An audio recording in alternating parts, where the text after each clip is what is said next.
CountryWide Connect, connecting farmers and growers to what they need to know to grow. Your daily innovative rural show with Andy Thompson and Sarah Perriam-Latt. Well, welcome officially into the 2026 Field Days, where CountryWide Connect has probably got one of the most primetime locations to be broadcasting live for 3 days, thanks to our incredible mates at Ecolab. Absolutely. Fantastic to be here with Darren Stenning at the Ecolab site. How did you manage to get such a good site, mate? This is absolutely primo, right in the main pavilion. Yeah, well, hey, to be honest, we winged it for a start off. We winged it for a start off to get ourselves a nice site, but then as we grew, so did the site. So, yeah, we're really stoked to have you here. Thank you. And we hope we're going to bring the action to the Ecolab site. So if you are at Field Days today, listening live on the app, or of course coming down tomorrow or Friday, we're in the middle of the main pavilion, basically beside BNZ and MPI. If you're trying to find us, come and just wave. We're just going to be waving to people on the way past. Well, yeah, we're not sure how long the show's going to be, do we, Sarah, today, to be honest? We started off with 2 hours. At the moment, it's running to 2:15. By the time we get everyone on, we might even be Well, by the time we start to get a bit thirsty, we know we've probably gone a little bit too far. Definitely is. Hey, we have got, let's just talk quickly about who we've got on the show today. We've just managed to get Shane Jones, Mātua, on the show. Yes. He's coming up in a couple of minutes. We've got Mike Casey from CEO of Rewiring Aotearoa, and then either Andrew Mockford or Stephen McCauley, the chair of Irrigation New Zealand. Yeah, so just before 1 o'clock, I'm just Tim Ewing-Jarvie from Horizon Lab is joining us to discuss some pretty cool new technology at 1:45. 12:30, Austin Heffernan from MSD Animal Health, one of our great partners with Sense Hub, and Liam from Bovonic. So lots of really cool innovations here around livestock technology and how, AI and things are coming through. Young Farmers Grand Finalists are here, and Chief Executive Cheyenne will be here at 1:15. We have also the Ahuwhenua Trophy here at 12 o'clock, right here.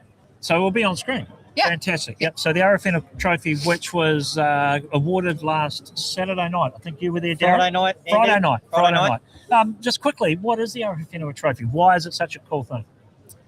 Look, it's very special, right? Brings us back to our roots, to our heritage. The agricultural side of our business this year, it was with horticulture. Fabulous. I'll let them explain it fully. Yeah. They're the experts on it, but look, we're just so proud to have it here.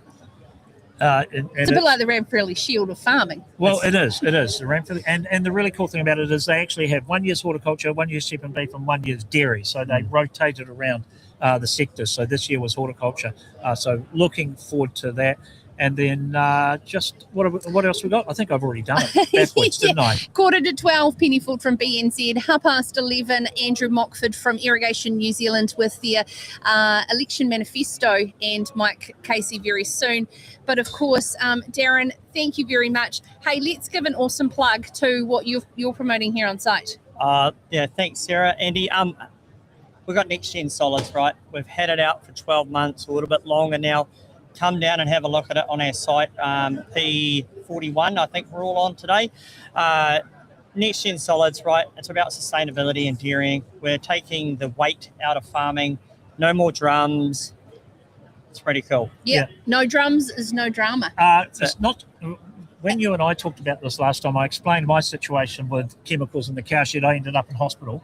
This would have saved me, right? Because I got a big gob full of chemicals because I was doing it wrong. I did end up in hospital, and this system is not just about making sure the right amount of chemical gets into the plant at the right time, so that's saving value there, safety as well, health and safety. It's actually a really good product. Yeah, and that's I'm not even being paid to say that. As a dairy farmer, I can see the value in that straight off the bat. Yeah, we're really, really pleased with how it's finished up. It removes all of that risk, right? So there's no appetite for risk anymore with handling our chemistries. It's contactless. And they basically sort of kind of explained it like a dishwashing tablet now, and they've taken away the drums, the heaviness, the health and safety risk of lifting these big 200-litre drums. That's right, and you pick up a box of 4 3-kilo capsules, and each of those 3-kilo capsules will make 20 litres of chemical. Of liquid. Of chemical. Yeah, of the chemical. And both alkaline and acid? Correct. Yep. So both of them. So because it's and the chemical is important. Obviously, we've got to keep the plant clean, but I suppose what are we talking? Distribution mechanism. Yeah, that's it. So it's not only a titration machine that makes the detergents up, it's also a pumping machine. So if you don't have any dispensing in your plant, this will do both jobs for you. Okay. And you've got one here, so people can come and see it. Yeah, come down. I can see Chris Lewis has been signing up. All these dairy farmers are very interested in what's happening here at Ecolab. He's got plenty of money, so Does he? I reckon you should go and get him signed up right now because he does have plenty of money. In the meantime, we've got Mātai Shane Jones to come in. So, Darren, we'll be talking to you a couple of times over the next 3 days we're here. But sincerely, mate, thank you for your hospitality and your generosity for letting us on this fantastic site. Nah, thanks for partnering with us. And again, the whole package, right, with the CountryWide Connect. We love it. Thank you. Thank you so much, Darren. We really appreciate your time. So if you're just joining us live, we are here from Field Days right in the main pavilion from 11 till 1-ish. From Wednesday to Friday, because Andy keeps seeing people and double booking them and grabbing them off the street. So even poor old Richard Badley, our editorial producer, might not know who we've got coming. He's probably having a fit somewhere at the moment because he keeps seeing the changes to the spreadsheet. He's going, I've just finalised it, and what have you done? But one really cool concept that you guys have come up with is I said, who's going to read the rural news? Because Richard's in Christchurch. So what are we doing about rural news? So rural news, we have got a guest rural news reader for each day. So they don't know, they've never read the news before, and they've just been called up. Yep. And as we said there, we're just grabbing people as we see Literally. fit. And one of those is Minister Shane Jones, who is going to be joining us very shortly here on CountryWide Connect. He's just making his way up to. It's like we're literally on stage and people are sitting in front of us watching off to the side. We're having a lot of fun here, kicking off at Field Days. So our rural, do we tell them who's reading the rural news, or do we leave it as it's a secret. It's a secret. Surprise. Mātua, Shane Jones.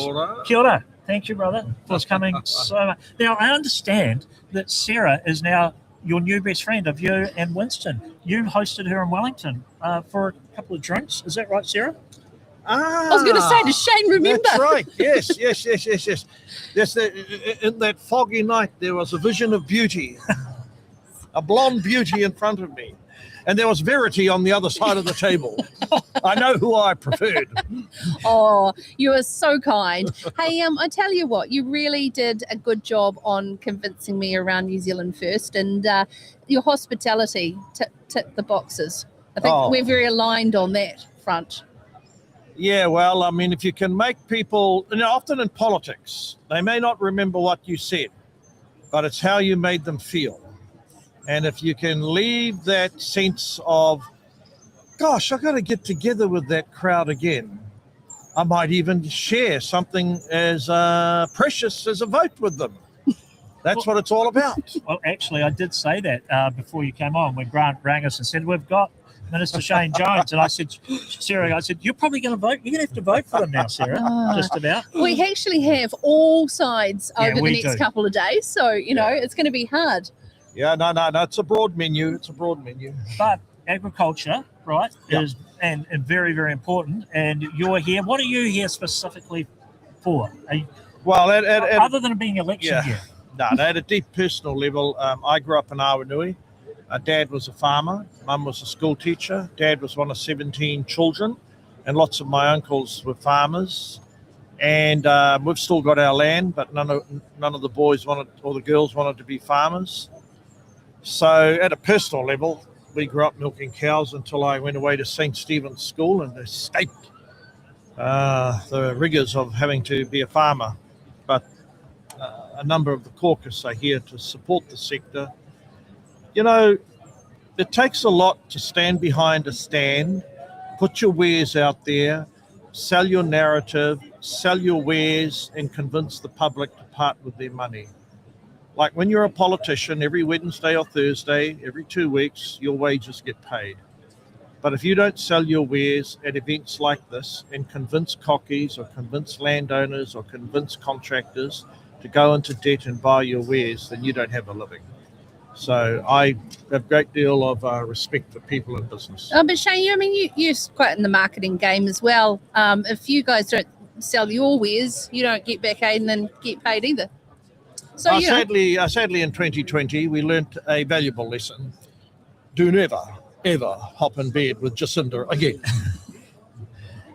So Jacinda or the Labor Party? Well, our dear leader has been very emphatic. There will be no deal done with the Labor Party. Is that while Chippy is the leader, if there was a new leader? Yes, there was a certain nuance there, but we've clarified that that little quirky misunderstanding. There'll be no deal done with the Labor Party. Winston's been very clear about that. But at the end of the day, although our poll is handing up, we take nothing for granted. The sovereignty lies with the voters, and we're hopeful that New Zealand voters, 2.8 million of them turned out last time. We're hoping that they'll show that we deserve their respect in the form of a vote. But hey, it's up to the Kiwis. Hey, Shane, we've got Irrigation New Zealand on, and their election manifesto will be heavily around water storage. You've been talking about this for quite some time. Are we actually going to make some traction on this if you come into coalition for next term?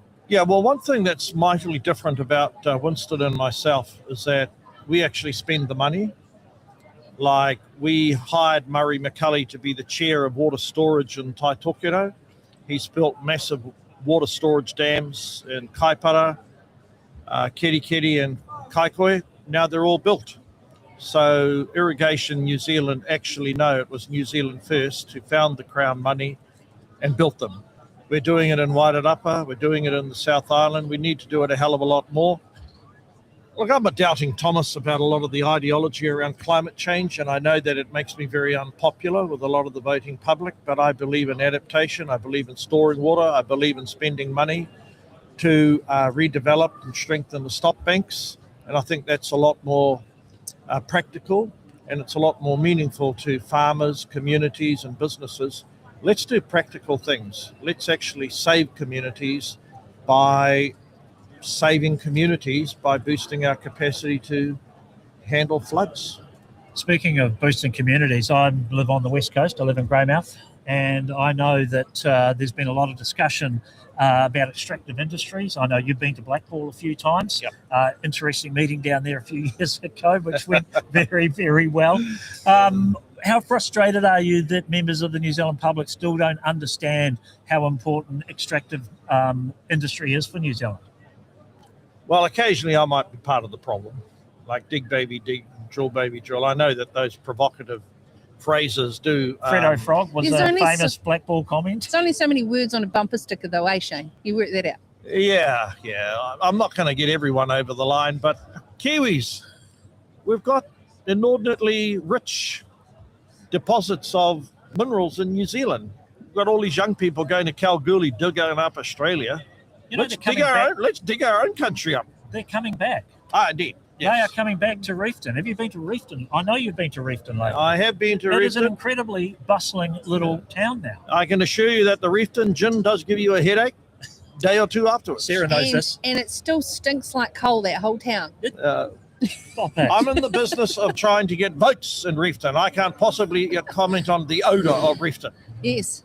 No, that's very, very true, Shane. Hey, look, back on irrigation though, that Crown Irrigation investment division entity actually functioned really well. Do we need to bring that back? Yeah, well, the deeper question is, does the government have a role in underwriting irrigation in New Zealand? Yes, it does. Is it a sensible way to use taxpayer dough? Yes, it is. Should it be treated as a sensible way of de-risking farming, de-risking new types of economic development? I personally and ideologically believe it's a very safe way to spend public money. I'm going to campaign on it. Winston has approved of it. Our party believes in it. Mark Patterson is already making announcements in that direction. I accept that the purse is limited in terms of public money, but I feel that it's one way to expand jobs, increase earnings, and boost exports. And if you don't like it, meet me at the ballot box. Fair enough. There's a challenge for you? Yeah, absolutely. And Mark's doing a fantastic job. Minister of Wool. What I'd Can like you to create know, a Minister of Wool? He's the Minister of Wool. He's done an incredible job, Mr. Oh, Patterson. yes, but he is. Shane, how much are you going to lean into the ag portfolio if you hit over 20% for in your negotiations? Yeah, but look, there's all of these primary sector portfolios. There's fishing.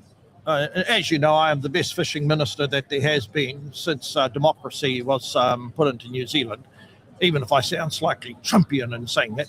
Then there's horticulture. I want Zespri to do more and to accept that when you've got a monopoly, it's a privilege and it's not to be taken for granted. Then there's forestry.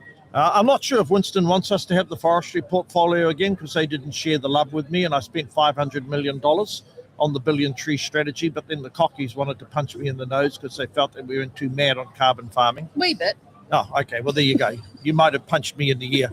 And then there's farming and then there's mining. So when we talk about primary sector, as much as Mark and Winston grew up as a share milker with his dad and my dad, we had a walk-through shed when we were little boys. So I genuinely know what it's like to have a bit of cow poo come down on your shoulder when you're milking. Some might say, philosophically speaking, it's still happening to me as a politician. So if Mark has the opportunity, we want him to have a senior role in the agricultural sector. We genuinely do. He's far more better suited to it than I am. Fair enough. And I would heartily agree with that as well, actually.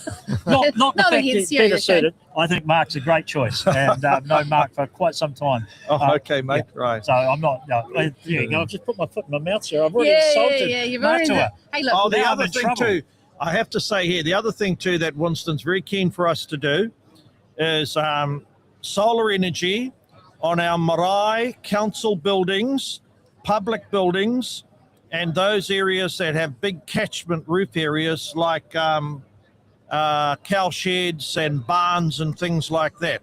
But we're not keen on individual houses because we fear middle class capture. But we are keen on solar energy in that regard. But I'm more keen on geothermal energy and expanding it and cutting the gentailers in half. There you go. Very good. And that is Shane Jones giving you a beautiful segue into our next guest, Mike Casey from Electrifying Aotearoa, with you after this short break. Ka kite. Ka kite. Thanks so much. CountryWide Connect with Andy Thompson and Sarah Perriam-Lapp. Hi team, the latest rural insights out now from Bailey's. Look, fantastic momentum in the dairy industry at the moment. Commodity prices are fantastic, interest rates are down, stable government, all the stars are aligning for this year, so why wouldn't you want to be involved? We're seeing record sales for the first part of the season, so talk to your local Bailey's agent and they'll give you the full insight of what's been happening in the last few months. We're a fourth generation business, starting with my grandparents. In our family, innovation has been a mindset. We're always looking to adopt technology that allows us to apply our management practices with as much precision as we possibly can. You can't execute this vision without good support around you, so BNZ have been there right from the start. And we're very confident for the future because we have a very strong governance team and we include the BNZ in that governance team to help us find a way to achieve our business goals. Working the land is all go, all the time. Nature waits for no one. So for workwear that can weather the weather, we got you. Shop offers in store, online, Farmlands Pro, or with your rep. Our first thoughts when Sarah introduced it to us, I thought game changer in almost every possible way, from cost savings, environmental impact, the precision and accuracy of just keeping everything efficient. Yeah, time saving too, really. We are now reassessing our farming business because we have potential to be more productive. We can now look at increasing our stocking rate because we can now put fertiliser where it needs, which means in return we get more grass. It really allows us to optimise nutrient management. We can use the tools to map out and just put the nutrients exactly where it's needed.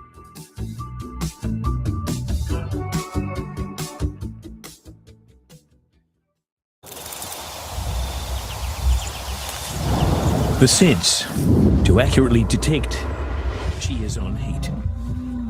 The sense to know she is unwell. The sense that you can hold in your hand. It just makes sense.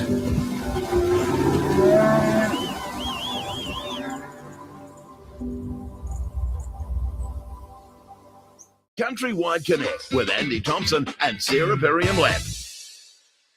Welcome back to CountryWide Connect, coming to you live from the Ecolab site at the Mystery Creek Field Days, day one. An absolutely gorgeous day out there. Yeah, it is. Was a bit chilly this morning. Yeah, it's No fog though. quite that damp cold in the No, Waikato, unlike the beautiful crisp cold of Methven. It is properly cold out there. It is Yeah. like a Methven morning, to be Yes. fair. And thanks to Northwear, they've given me some beautiful woolen gloves. So Did what I'm going to happen? put them on now, actually. I ordered some. Where's my socks? No. Well, Tim Dean will be here with us tomorrow with a very cool announcement. So he might bring you some socks then. Okay, all right. Well, that was your job. Right, our next guest. Segue nicely from Mātua, Mike Casey, CEO of Rewiring Aotearoa. Thank you for your time. Oh, thank you for having me on. Mātua just made an election announcement about solar. That's pretty good, isn't it? Yeah, he said he wants solar everywhere except on houses, on houses. I didn't quite understand that. I saw you collar him and say, what do you mean? What do you mean? No, we clarified that, which is something I'm actually in firm agreement with them on, which is solar is such an economic slam dunk. We definitely don't need to be subsidising it. We just need to make it really, really easy for people to put it on their roofs.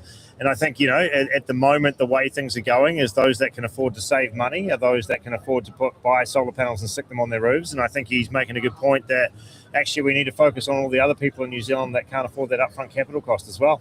So is this that thing you're calling for councils to extend credit or loans to people to put solar on? Ratepayers assistance scheme, long-term, low interest and flexible finance for all rateable properties. Instead of doing it through the bank. Potentially instead of doing it through the banks, really it's about other finance options. Either or? Either or. If you can do 1% and pay it off in 5 years, power to you. That's the cheapest one you're going to get. You should totally go ahead and do that. For others, paying a solar system off in 5 years is still not affordable, and that's where this sort of product comes into play. Now, I appreciate that we are a rural show, but what about with landlords and tenancies and being able to support the power bills of those renting? Yeah, so that's another really important point. Ratepayers Assistance Scheme is really low, long-term, low-interest, cheap finance for landlords.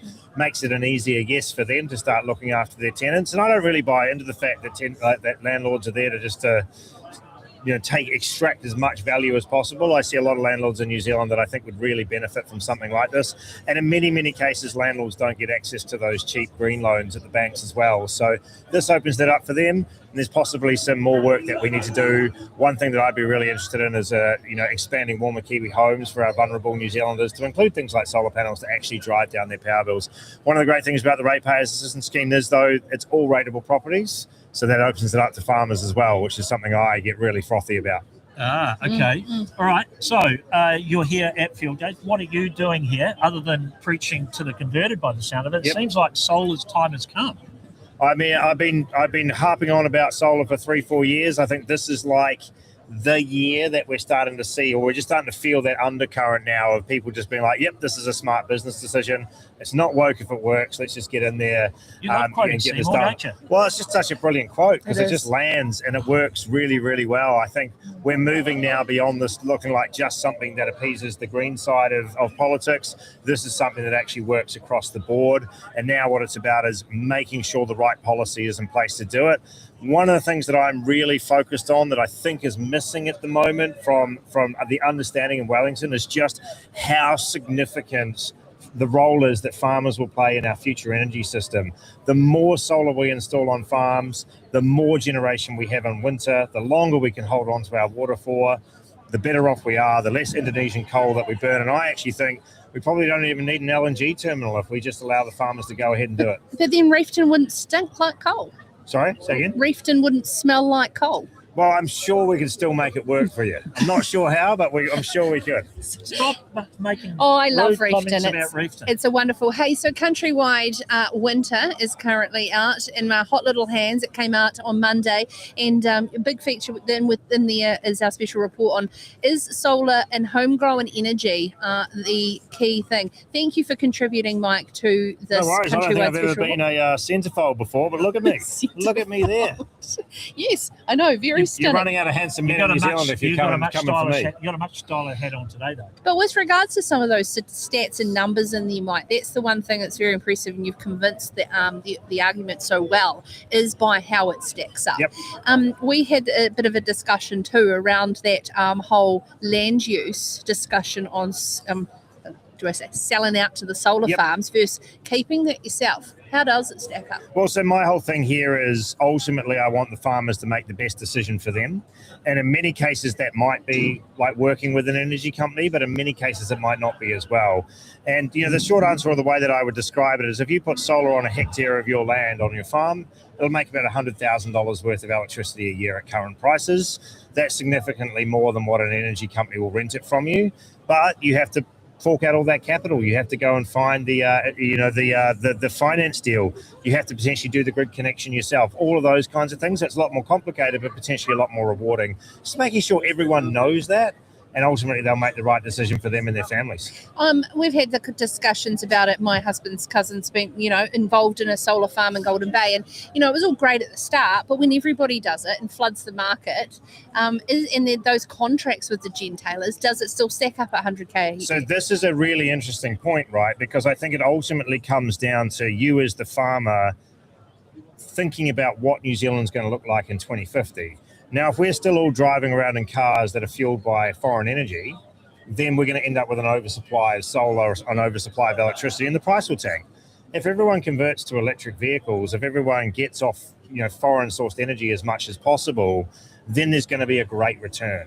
And so the thing why I get so excited about this is moving our economy from foreign energy to New Zealand-made energy. And farmers are going to be really good at making New Zealand-made energy. We do not have oil wells and refineries on farms, but we certainly do have solar panels on dairy sheds, and that is a really significant outcome for farmers and our people. Yeah, you've been talking about farmers actually having their own oil well at their gate, literally a charging station for electric cars, make the money. Exactly. That's the one thing here. It's how do we make money? How do we get a return on investment for energy investments? And it's looking more and more promising by the day at the moment, which is super exciting. I see you've got your own cameraman here. It's fantastic to see you're capturing some great content from our show to share through your influential networks. I'm just going to propose from a marketing perspective, with that fine hat you're wearing from Whistle and Pop, yes, you could rebrand yourself as the Electric Cowboy. Oh, I don't see why not. I need really some cows, and I need to know how to ride a horse and use a rope. If you've got pretty much all the skill sets I don't have. If you've got a hat on like that, you probably don't need to do any of those things. Well, and to be fair, I have kind of managed. It's my business partner, Ewan White, who was a high school friend of mine. He's the one on farm that actually grows the cherries. I just get to walk around at field days and pretend like I know what I'm talking about. So maybe if a hat is all you need, here we go. Electric Cowboy. I just want to. A little bit serious for a minute. I want to talk to you about the technology and the speed of the technology. If a farmer invests today, right, how long before that technology they invest in becomes obsolete because of the way technology is speeding? Is that a concern? I mean, I think like solar panels, for example, are always getting more and more efficient, which means you're going to be able to use the space that you have available for them more and more efficiently. But we're at an interesting point in history where installing solar now, the solar system will pay for itself because you're not buying electricity from another energy landlord. And so the answer to your question really is it worth waiting or is it worth going now? The answer pretty much always is now going now, because every month that you wait is another energy bill that you have to pay to somebody else. Now with that, technology is going to keep improving. It's improving at such an alarming rate. It's getting really, really exciting what's going on in this space. But I think, ultimately just doing your research, working out what's best for you. Farmers have a lot of space, and so that means that they can probably go a lot easier, a lot faster. If you're really, really tight on space, then maybe it might be worth seeing when the next generation of solar panels might be coming out. But ultimately, I think in the grand scheme of things, going now is probably advice that's suitable for 99% of people that are thinking about it. Yeah. Okay. Hey, Mike, what does a successful field day look like for you over the next couple of days? So I'm here talking to as many politicians as I can about removing the red tape that exists around farmers installing solar on farms, things that are making solar installations on farms way more expensive, and the things that are just frustrating rural New Zealand when it comes to things like consenting, approvals, and being paid fairly for the energy that they create and push back into the system. So those are the big things. I also want to see farmers be able to choose who they sell electricity to. So there's about 4 or 5 points we're working on now with federated farmers to make sure that it goes to the next election, and hopefully there's some regulatory change in the energy system that allows farmers to kick on and get the job done and basically get New Zealand running off New Zealand-made energy, farmer-made energy. It's exciting. Aren't what about the gentailers? We hear a lot about the gentailers. I mean, are they looking over their shoulders thinking, hey, we could be heading into, they could be, is this a Kodak moment for those guys? Potentially, I think by 2050, we're going to need probably twice as much electricity as we've currently got, right? And that's a huge amount of extra electricity generation that we need. Now, if we do it all at the central power plant level, that's a massive issue because we also need to upgrade all the poles and wires. That all goes back on people's power bills. Is the price of power going to go down for delivered energy to the home or the farm? Probably not, right? But if we do it on farm, there's no need for poles and wires because it goes straight into your milk chiller, straight into your dairy shed, all of that kind of thing. When you think about that for homes, it's the same argument. So we're probably going to end up, I think, with about 50% of our generation done in a distributed fashion and 50% done centrally. And that's probably the perfect system moving forward. The best way that you can save money on your electricity bill is to install solar. That is an economic slam dunk. And that's what I get, super excited about. So that's what I'm kind of trying to convince everybody to do at the moment. And then when it comes to, Mātua wanting to break up the gentailers, I think there's some arguments there that we need to reform the market for sure. But I also fear that it'll give us something to do, but ultimately just be a sideways jump for the customer because the thing that needs to happen is installing solar across New Zealand. That will ultimately lower bills. I think that's one of my, sorry. No, I was just going to ask him about batteries. Yep. Oh, yeah. Because we know that batteries in the past, there's a lot of use and very good, but batteries are quite expensive to put in. And again, coming back to the technology, speeding up of battery density and again, is it the right time to be investing in batteries? Well, I just literally had my socks blown off down there at the other end of this shed here at FarmGen Solar. A lot of people might not understand what the price of batteries are, but he's selling batteries now at $450 a kilowatt hour, which is half the price of what we see on the market at the moment. So this stuff is just coming down and down and down, and some really clever New Zealand entrepreneurs are building systems for New Zealand farms now. And I think that's just super exciting. Like, yes, they'll get cheaper again, but batteries really, the way that I describe them at the moment is they are kind of like a life jacket, right? You don't really value them until you're in the water. And as we saw what happened in Southland and Canterbury with the wind, all of a sudden batteries, they look like they're a really rewarding thing to have. But that's half the price now. So now I'm actually like, wow, if you can get batteries at that price, there is really probably an opportunity to get a return on investment from those batteries. So it's super exciting. Yeah, that's fantastic. It's a really interesting segue around to our next guest who's coming. It's really an awesome time for farmers to look at resource use, and we're going to be talking to the chair of Irrigation New Zealand, just like we are looking at the resource that we've got around power, electricity, and where that source of energy is coming from. I'm very excited about the future. You make sure that he talks about resource consent. Solar needs to be a permitted activity on farm. Yes. We do that, we unlock so much more. Yes. Hey, keep up the good fight. Thank you very much for your time. You can't keep the hat, by the way. Oh, really? No. Well, you can go buy one at Whistle and Pop. I love it. Thank you so much to our great friends at Whistle and Pop for our lovely hats today. So much, you're joining us, if you're just joining us live, we are, of course, here at the Mystery Creek Field Days on the Ecolab site, which is basically right in the middle of the main pavilion. We're so lucky to be right here. Right next to Dairy NZ, we've got MPI. Beef and lamb over there, MPI. Yep. Great spot. Thanks, mate. See you soon. Okay. So we're just going to take a little short break before we have Andrew Mockford from Irrigation New Zealand joining us ahead of the manifesto from Irrigation New Zealand for the election. CountryWide Connect with Andy Thompson and Sarah Perriam-Lapp. Success in dairy farming isn't a stroke of luck, because luck doesn't build legacy. People ask for our secret for winning, but there's no silver bullet. Our strength lies in our focus on small, disciplined gains. Strength is no longer about breaking your back. It's now about precision. Our strength is in taking care of our people. because you need a winning team to get winning results. Our strength is also in our use of innovation. It's a reliable way to win, and Ecolab helps to keep us at the top of our game.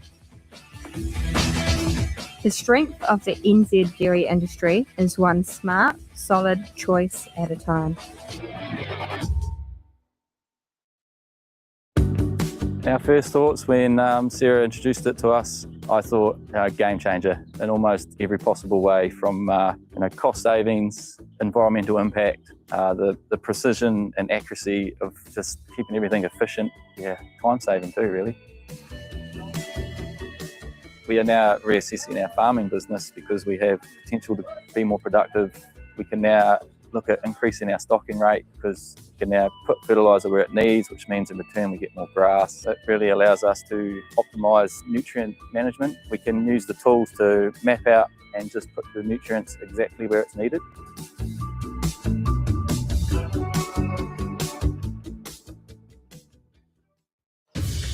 Working the land is all go, all the time. Nature waits for no one. So to make the most of big ticket investments, we got you. Shop offers in store, online, Farmlands Pro, or with your rep. We're a fourth generation business, starting with my grandparents. In our family, innovation has been a mindset. We're always looking to adopt technology that allows us to apply our management practices with as much precision as we possibly can. You can't execute this vision without good support around you, so BNZ have been there right from the start. And we're very confident for the future because we have a very strong governance team, and we include the BNZ in that governance team to help us find a way to achieve our business goals.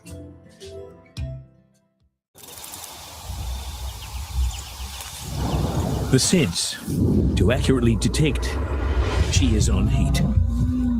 The sense to know she is unwell. The sense that you can hold in your hand. It just makes sense.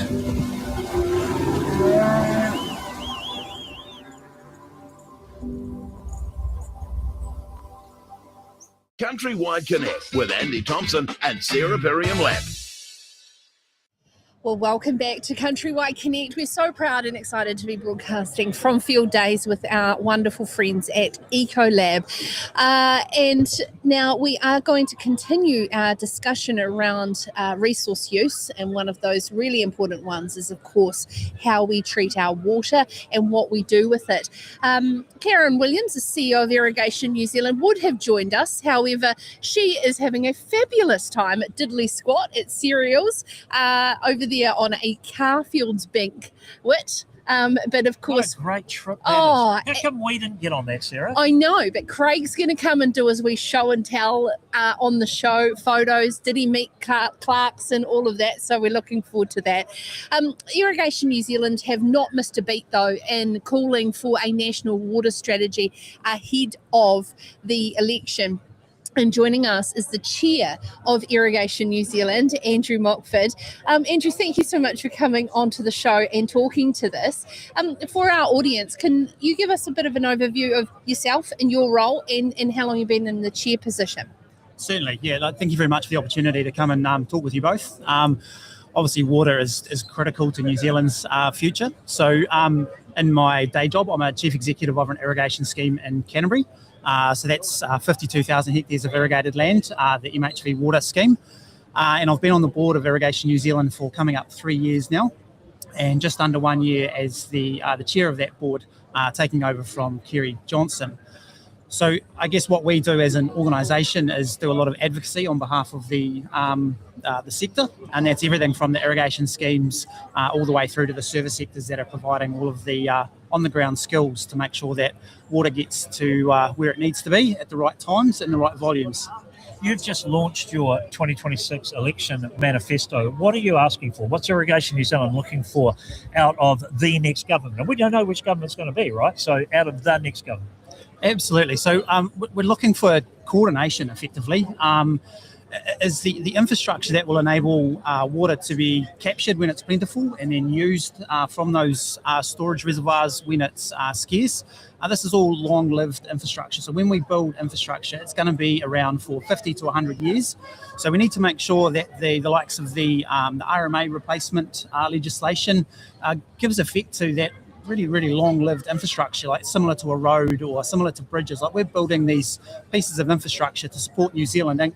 in the long term. So we need to make sure that the legislation supports that, and that we're not having to relitigate the value of that infrastructure every 10 years. We want the government to get joined up as well. So there's a lot of different, departments and ministries within the government that all have a little bit to play within the water space.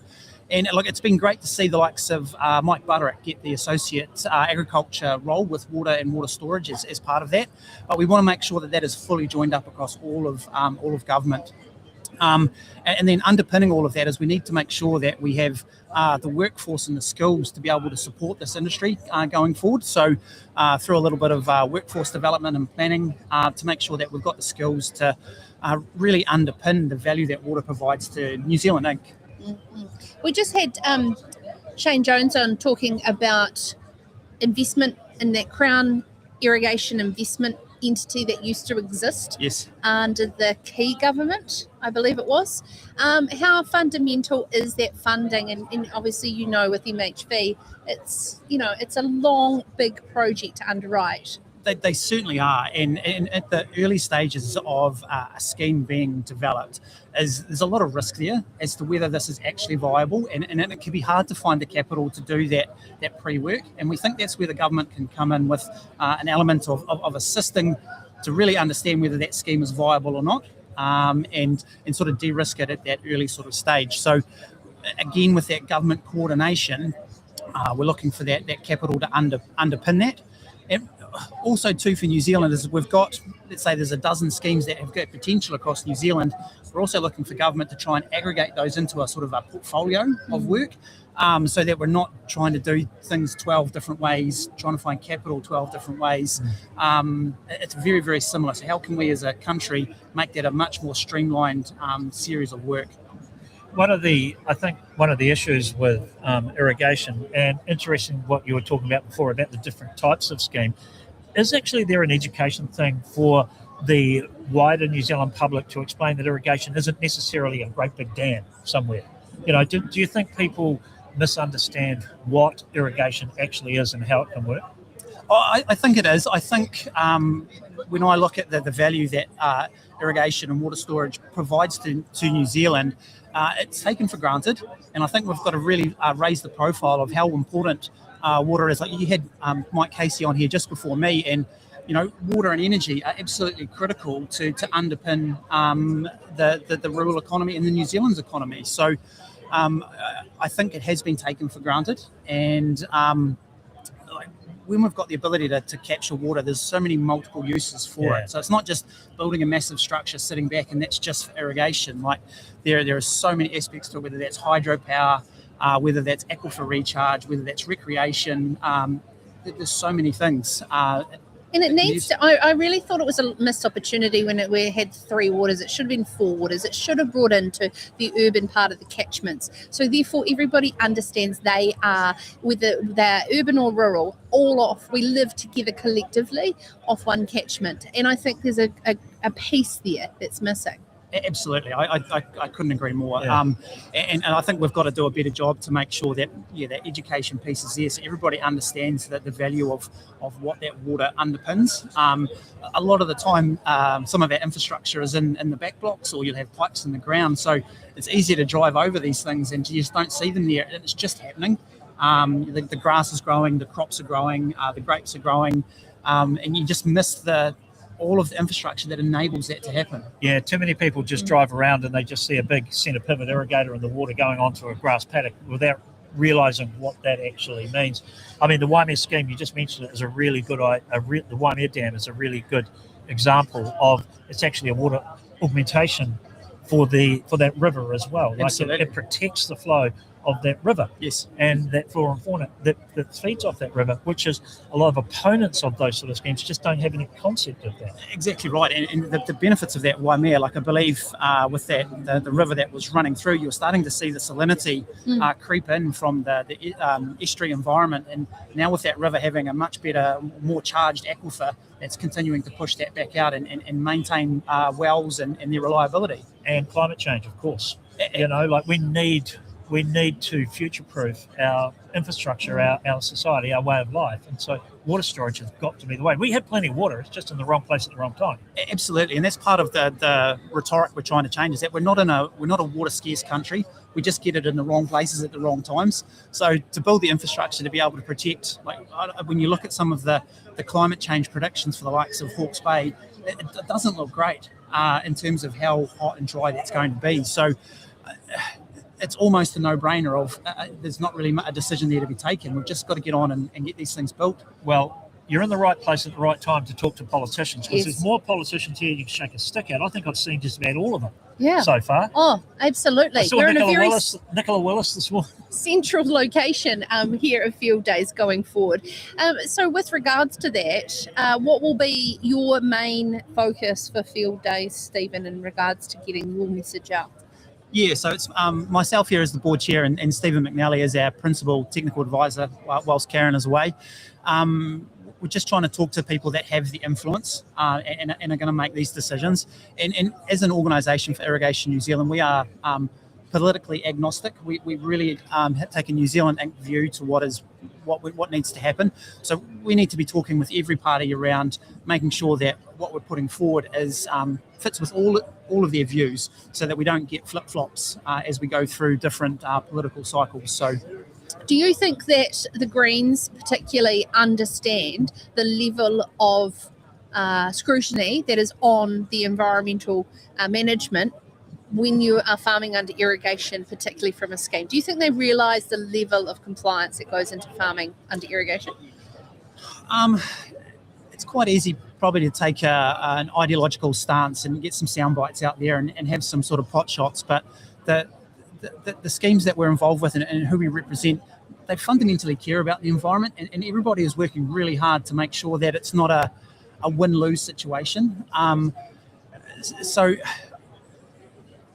There is a ton of work that is going in to make sure that when we talk about water resilience by being able to capture that water, we're doing so in an environmentally sustainable way.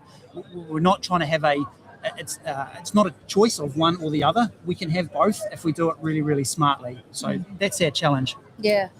Well, I wish you all the very best with getting that underway. And this is the beauty of Field Days. A lot of the reason for coming to Field Days might not be selling your wares. It's actually the B2B conversations, isn't it, that happens here. Absolutely. And we've seen heaps of international delegates here as well. So it's a really exciting time to be in farming, in agriculture, and at National Field Days. The vibe's never quite been anything quite like it. Andrew, thank you very much for joining us. Hey, we're just going to take a little bit of a short break, and it's a really awesome opportunity to have our foundational partners for CountryWide connect here on our show, and all of the wonderful people that pass by and are so nice to us. And give us one finger salutes. Yes. We really know who your friends are, don't you? We're just going to take a very short break, and up here on the stage joining us is Penny Ford from BNZ. I'm really looking forward to catching up with her. CountryWide Connect with Andy Thompson and Sarah Perriam-Lamb. Hi team, the latest rural insights out now from Bailey's. Look, fantastic momentum in the dairy industry at the moment. Commodity prices are fantastic. Interest rates are down. Stable government. All the stars are aligning for this year. So why wouldn't you want to be involved? We're seeing record sales for the first part of the season. So talk to your local Bailey's agent and they'll give you the full insight of what's been happening in the last few months. We're a fourth generation business, starting with my grandparents. In our family, innovation has been a mindset. We're always looking to adopt technology that allows us to apply our management practices with as much precision as we possibly can. You can't execute this vision without good support around you, so BNZ have been there right from the start. And we're very confident for the future because we have a very strong governance team, and we include the BNZ in that governance team to help us find a way to achieve our business goals. Working the land is all go, all the time. Nature waits for no one. So for workwear that can weather the weather, we got you. Shop offers in store, online, Farmlands Pro, or with your rep. Our first thoughts when Sarah introduced it to us, I thought game changer in almost every possible way, from cost savings, environmental impact, the precision and accuracy of just keeping everything efficient. Time saving too, really. We are now reassessing our farming business because we have potential to be more productive. We can now look at increasing our stocking rate because we can now put fertiliser where it needs, which means in return we get more grass. It really allows us to optimise nutrient management. We can use the tools to map out and just put the nutrients exactly where it's needed.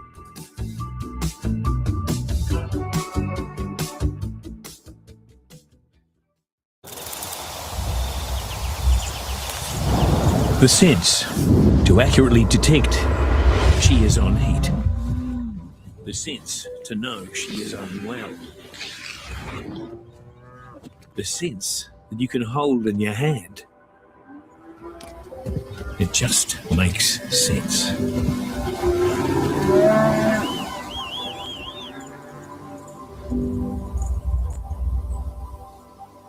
CountryWide Connect with Andy Thompson and Sarah Lab. Alrighty, welcome back to CountryWide Connect. What a beautiful day it is here at Mystery Creek Field Days. Yes, we are halfway through our first show. We are at the Ecolab site. I'm not sure if you can see down in front of us, but we've got not one, but two Ahuwhenua trophies. I thought we would just get We'll have them up here, I think so. We'll bring them up in a minute, but they are magnificent. Huge. They look like Bledisloe cups to me. They do. Yeah. They are so amazing. Do you know what? I think they are modelled on the Bledisloe cup. I think that's a thing. But anyway. So for those who don't know, the Ahuwhenua Trophy was held on Friday evening up in Whangarei. Yep. This year it was horticulture. They rotate each year, and it is to recognise excellence in Māori agribusiness. So we're really excited to chat more about that after our rural news with our special guest reading our rural news. Yeah. And if you are heading to Mystery Creek, make sure that you swing by site F62, where our next guest will be hanging out. Say hi to the BNZ team.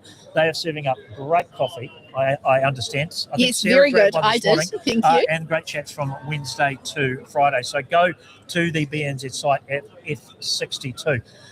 Now, one of the things that is really exciting, and we're really, really happy to have BNZ as a foundation partner here for CountryWide Connect. Penny Ford is the Executive Corporate and Institutional Banking at the BNZ. Penny, in her role, Penny leads teams responsible for managing relationships and delivering financial services to New Zealand. You're joining us today to talk about an exciting new announcement from BNZ. Just launched a first farm funding boost. We talked about it yesterday. Talk us through it. What does it mean? Sure. So I suppose BNZ has been supporting the agri sector for 165 years. In fact, they were our first customers. So really proud to have a long support and relationship with agri across New Zealand. It's the backbone of New Zealand. Something that's often talked about in the sector is how do you ensure that you've got capability continuing to come through? And so what we've been announcing recently is a bit of a support package for those who want to get into their first farm. So we've always heard them about first homes, but this is how can we support that next generation into their first farm or orchard. So it's always challenging in those first couple of years. Cash flow can be quite tight. And so the package gives a bit of a relief on interest rates over those periods. So 1% discount on the first 2 years for 2 year up to 2 mil loan, and then some relief as well on the working capital, just to help you get through those first couple of years where it's tougher. I understand it's a considerable discount on the overdraft interest, which is that working capital, like you said, when you're starting out, is so crucial to get going. What I'm really enjoying about this, and I'm not just saying this because BNZ are a partner, but I am enjoying BNZ's appetite to really back farming and agriculture. I know, Penny, that you've been out on farm meeting clients. What are you hearing and seeing, and where the bank can lean into this?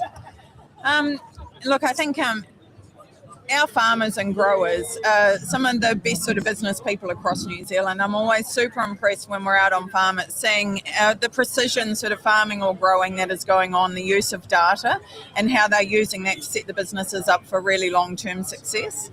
So, I think the sector's in a really good place, and there's a lot of opportunity into the future for how we continue to grow. I would imagine this First Farm funding boost for first farmers, it would be a lot. This, at the moment, there is opportunities for succession, right, with farming operations and people trying to move into succession on the family farm or take part in it. This would be an ideal time for, especially with good prices. We know it's tough, but certainly I would say that this is a very good time for people to start talking to you guys about taking up this opportunity with the succession that's happening. Absolutely. You're right with the cash that is in the sector at the moment and the positivity. I think the other great thing about farming is how our experienced farmers really want to help that next generation as well, and that is part of the package that we're offering out there, as well as marrying up a bit of that mentorship to ensure that they get that best possible start of coming in. But we see a really bright future for farming across New Zealand. We know that proteins and fresh fruit and vegetables are going to be in demand well into the future, and whatever happens from a climatic perspective, New Zealand's really well placed. So this is really about helping that next generation continue with the success, get in for the next sort of cycle, and away we go, bringing more along the journey. Yeah.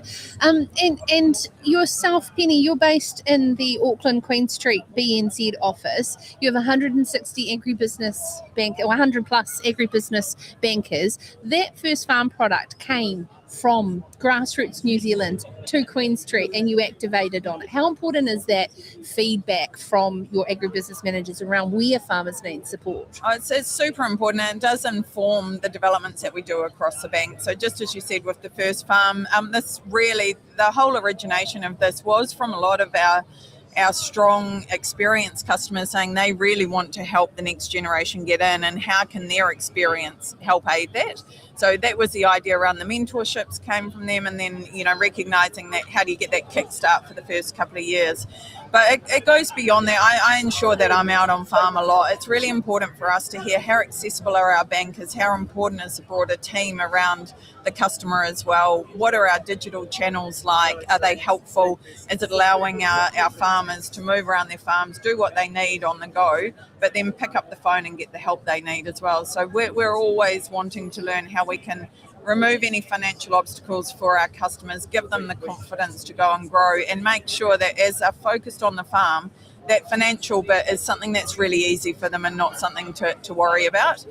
The other thing we see is really important is as we move around farms is picking up on what's working well for our farmers and sharing some of that knowledge, bringing people together for the industry. And that's the great thing about our farmers and growers. They're not selfish in their knowledge. They want to share that with others to ensure that the whole sector performs strongly into the future. Yeah, and it's also a great time because, let's face it, we know that particularly Fonterra dairy farmers have had a very good year. They paid back a lot of their debt, right? It's a good time to go and talk to a bank, because banks, they like lending money. Yeah. It's not a bad time. No, and it's a great time as well to set yourself up for that next sort of part of the cycle as well. We know, that there will always be variables come into farming, and we've seen a couple of unexpected ones this year with the crisis through the Middle East and the sort of ripples that and uncertainty that creates. Might have increasing interest rates. So, set yourself up now while you've got the cash flow for that next period going forward. Oh, awesome. Penny Ford from BNZ and the executive team overseeing the wider agribusiness and institutional banking, corporate banking. Thank you so much. I really hope you enjoy your field days. It's been off to a great start and fantastic to see these Ahuwhenua Trophies here. So we've been supporting Ahuwhenua for the last couple of decades, and it's such an inspirational sort of event and wonderful stories, which I think you're going to hear from one of the winners next. Right next, yes, after the news. The other thing that you guys have got at your BNZ site, so as I said, go there, F62, each day from, I think, 11:30, so it's just finished. But Mike Jones, your economist, who I've had the pleasure of interviewing a couple of times.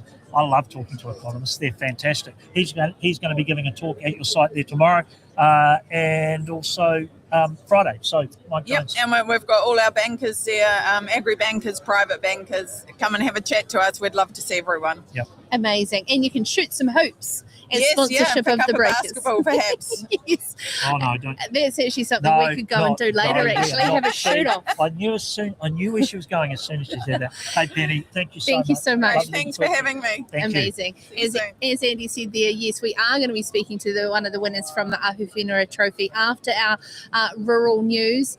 And we're just going to go to a short break while we set up for that with our very special newsreader guest. CountryWide Connect with Andy Thompson and Sarah Perriam Lamb. Success in dairy farming isn't a stroke of luck, because luck doesn't build legacy. People ask for our secret for winning, but there's no silver bullet. Our strength lies in our focus on small, disciplined gains. Strength is no longer about breaking your back. It's now about precision. Our strength is in taking care of our people, because you need a winning team to get winning results. Our strength is also in our use of innovation. It's a reliable way to win, and Ecolab helps to keep us at the top of our game.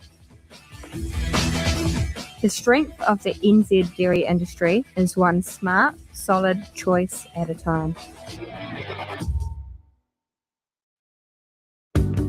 Our first thoughts when Sarah introduced it to us, I thought game changer in almost every possible way, from cost savings, environmental impact, the precision and accuracy of just keeping everything efficient. Time saving too, really. We are now reassessing our farming business because we have potential to be more productive.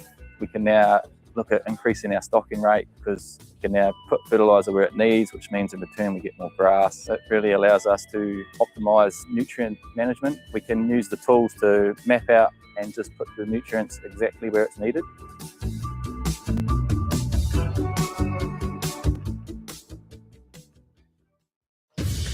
Working the land is all go, all the time. Nature waits for no one. So to make the most of big ticket investments, we got you. Shop offers in store, online, Farmlands Pro, or with your rep. We're a fourth generation business, starting with my grandparents. In our family, innovation has been a mindset. We're always looking to adopt technology that allows us to apply our management practices with as much precision as we possibly can. You can't execute this vision without good support around you, so BNZ have been there right from the start. And we're very confident for the future because we have a very strong governance team, and we include the BNZ in that governance team to help us find a way to achieve our business goals.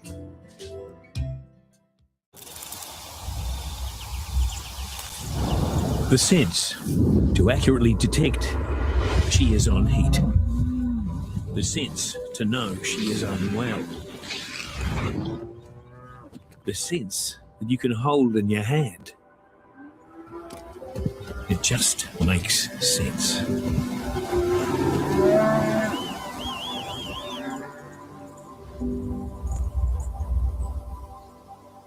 CountryWide Connect with Andy Thompson and Sarah Perriam Lamb. Keeping up with the news is a lot like working the land. It's all go, all the time. Nature waits for no one. Farmlands is here to help this with expert advice, reliable products, and timely supply. Well, welcome back to CountryWide Connect, where we are broadcasting live from Field Days. We'll be here tomorrow and again on Friday, thanks to our great friends at Ecolab. The thing I love the most about Field Days is you never quite know, one field days to the next is never quite going to be the same. And each year you always remember something funny or unique or some story. Sometimes when you get yourself in a pickle, like our next guest. Andy, what's been one of your fondest field days memories of late? Well, modesty precludes me from normally talking about this story, but Really? You're going to go there? I'm going there. At the Rural Leaders Dinner last year, the Prime Minister may have said in front of the entire crowd that I was the number one rural broadcaster in the country, and that did get played ad nauseum for the last 12 months, and certainly many people have reminded me of that, and one, Alexander James Mackay, host of the country, had to eat a lot of humble pie and had a very bad... In front of 500 people. 500 Wasn't rural... he the MC on the night? Yes, he was the MC on the night, which told me that I would just not... I would not give Christopher Luxon, Prime Minister, a hard time this night, Jamie. Yes. It could be a repeat. So Jamie will be currently live, and we've already done an hour's work before he started Yeah, he's today. a part-time radio broadcaster. And then again tonight we are at the Rural Leaders Debate and Auction, charity auction for Rural Support Trust. Looking forward to sharing with you around the outcomes of that as well. So what's your favourite memory before we get on to why this guy's here? I don't know if I've got this real big problem with oversharing, so I'm probably going to say something really inappropriate. Dirty dancing with Lee Hart in a pub one night. I think that's all we need to know. That's all. This is a family show. Rightio. Anyway, someone Alistair else Taylor. who also has a fond memory of 2026 field Why days did you get the job is Alistair Taylor from as Overseer. our guest newsreader, the Booby Prize? What have you done to make this field days memorable? So I've planned ahead very well, and the Overseer team have their accommodation organised for Field Days 2027. It's just that as of lunchtime on Saturday, we didn't have anywhere for the team to sleep this year. Hence why I've given away my tickets for the Rural Leaders Dinner tonight, because it's a bit of a long drive in from Raglan where we're staying. So much as we've got a lovely view over the Raglan Harbour, and it's a beautiful batch that we've managed to find, I don't really want to drive to Raglan and then back to the dinner and then back again after that. So I hope you all have a great evening, because we'll be having a lovely time enjoying the tourist town of Raglan. And I hope you shouted, because you're the one that has to be buying the alcohol. Yes. So if you just joined us, no Richard Badley. Alistair Taylor is the COO of Overseer, and he today is our rural news reader. Alistair, this is it. You've never done this before. Step up to the plate. So yeah, we're just going to do a quick short sweep thanks to our friends at Farmlands. Keeping up with the news is a lot like working the land. It's all go, all the time. Nature waits for no one. Farmlands is here to help this with expert advice, reliable products, and timely supply. Okay, and here is rural news, read by Alistair Taylor. This is CountryWide Connect News with Farmlands. Good afternoon. Field Days is open for business here at Mystery Creek today, and the energy here reflects just how strong the rural sector is right now.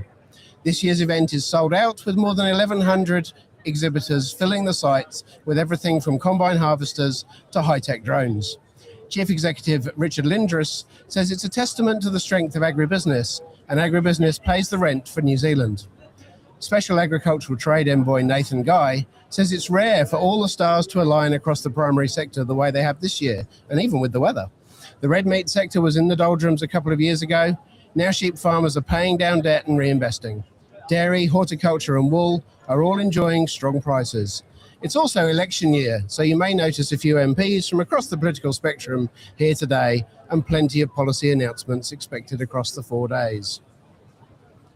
ACT is proposing a dedicated 3-year visa for dairy, sheep and beef and general farm workers, aiming at addressing the year-round labour shortages that seasonal visa schemes don't fully cover.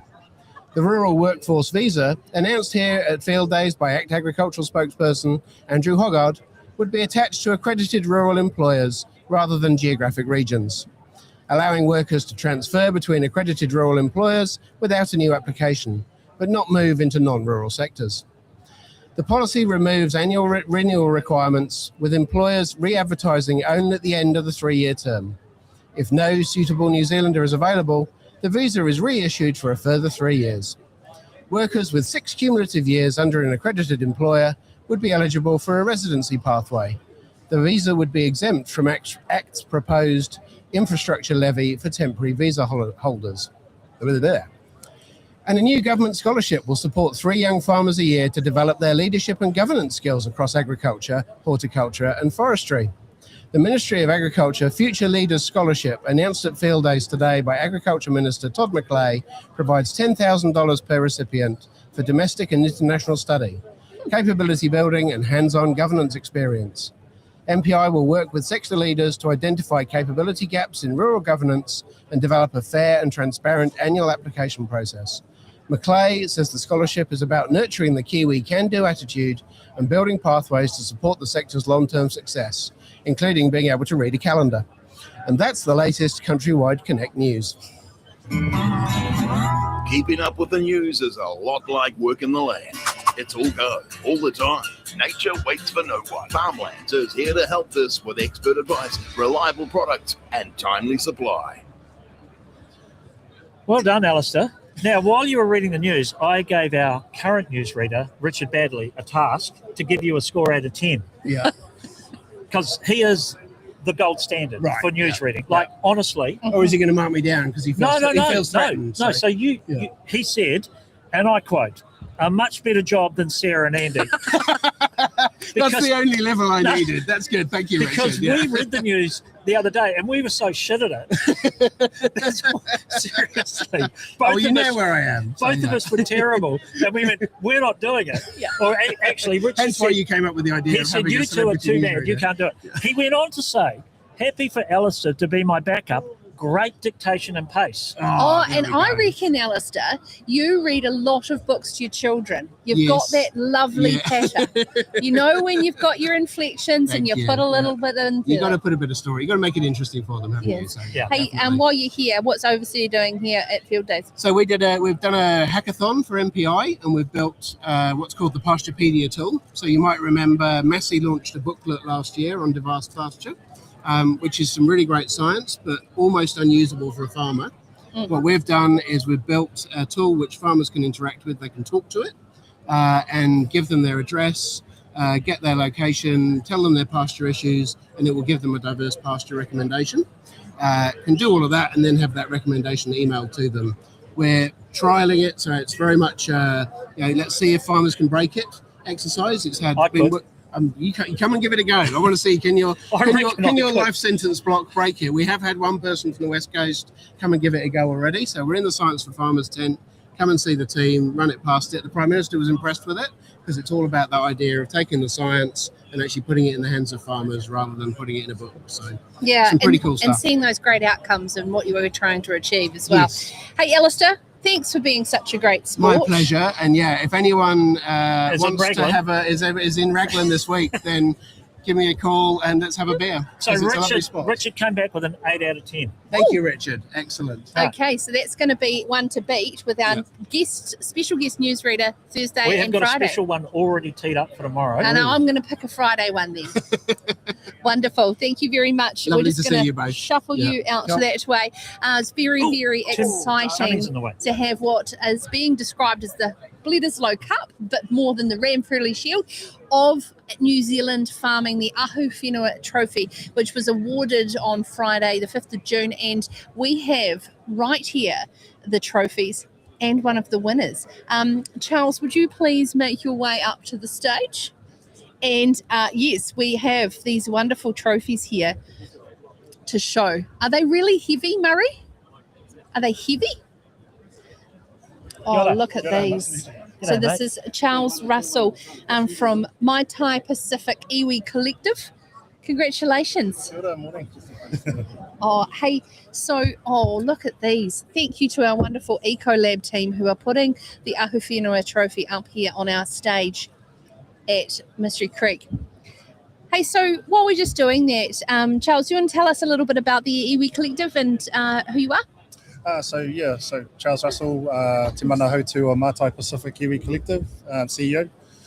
So the collective was founded in 2018. At the time, it was the largest single purchase of kiwi fruit orchard portfolio and probably a key example of collaboration between Te Arawa Group Holdings, Ngāti Group Holdings and Rotuma Incorporation. So Māori coming together, polling their money or pūtea to invest in horticulture and kiwifruit. And so that's now turned into a business that's worth well over 130 million.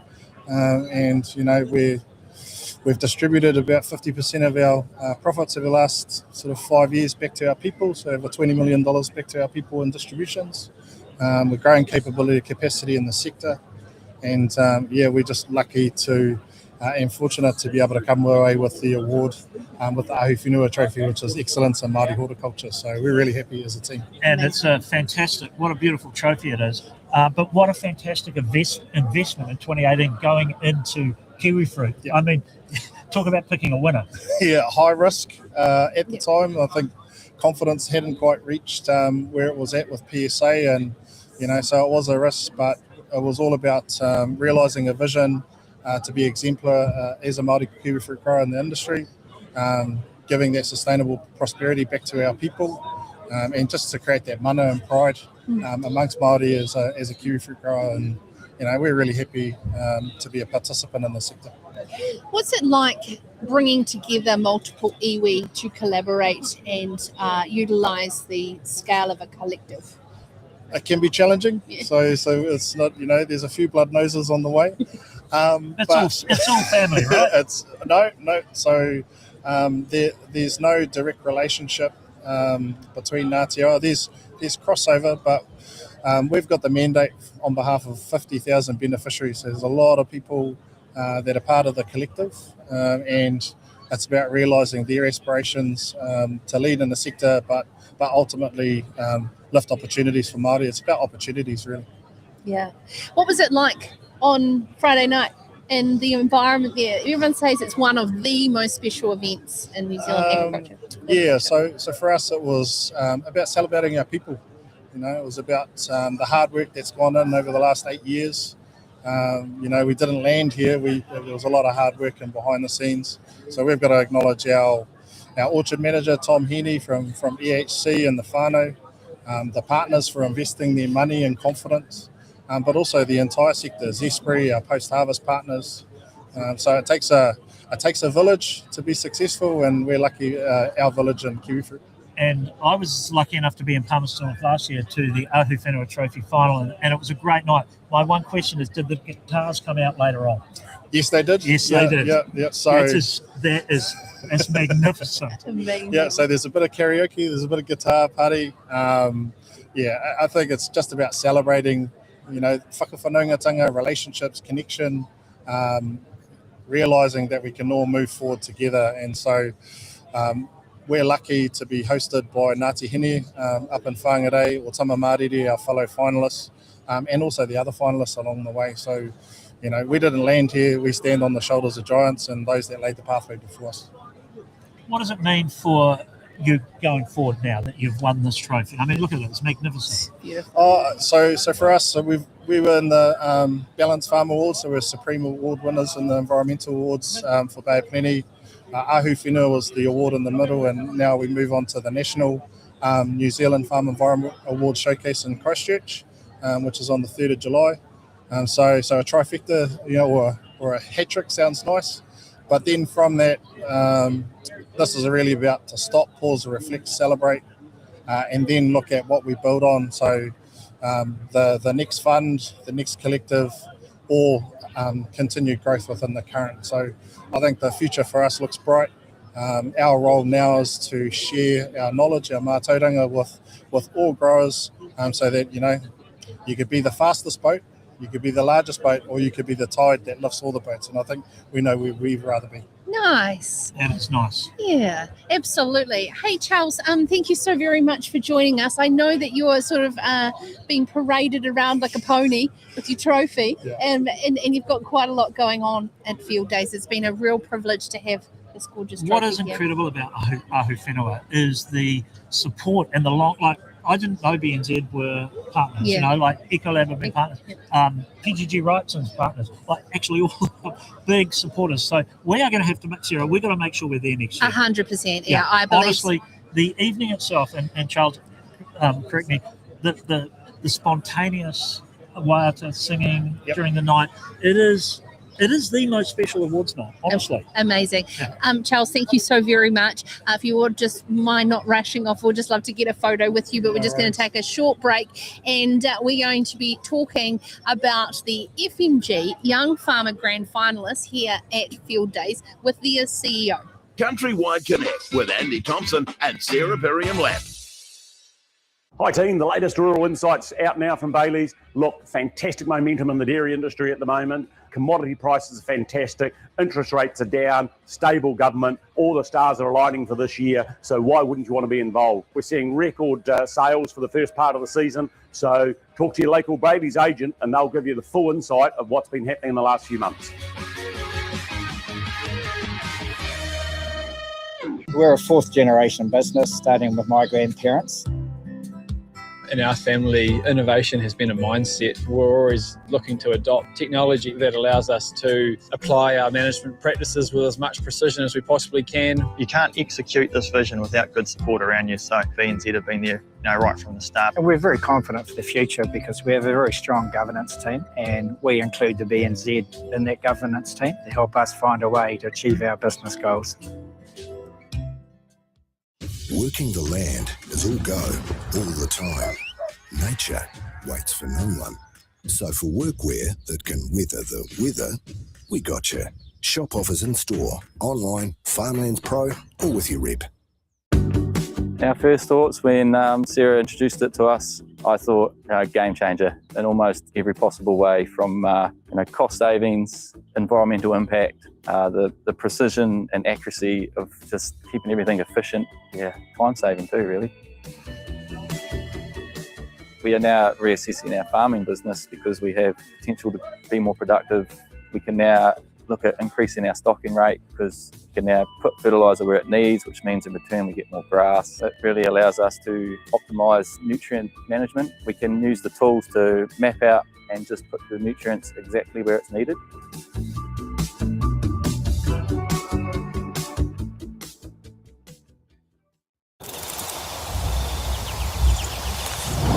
The sense to accurately detect she is on heat. The sense to know she is unwell. The sense that you can hold in your hand.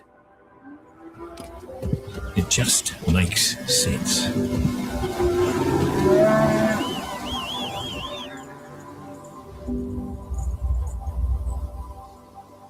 CountryWide Connect with Andy Thompson and Sarah Lamb.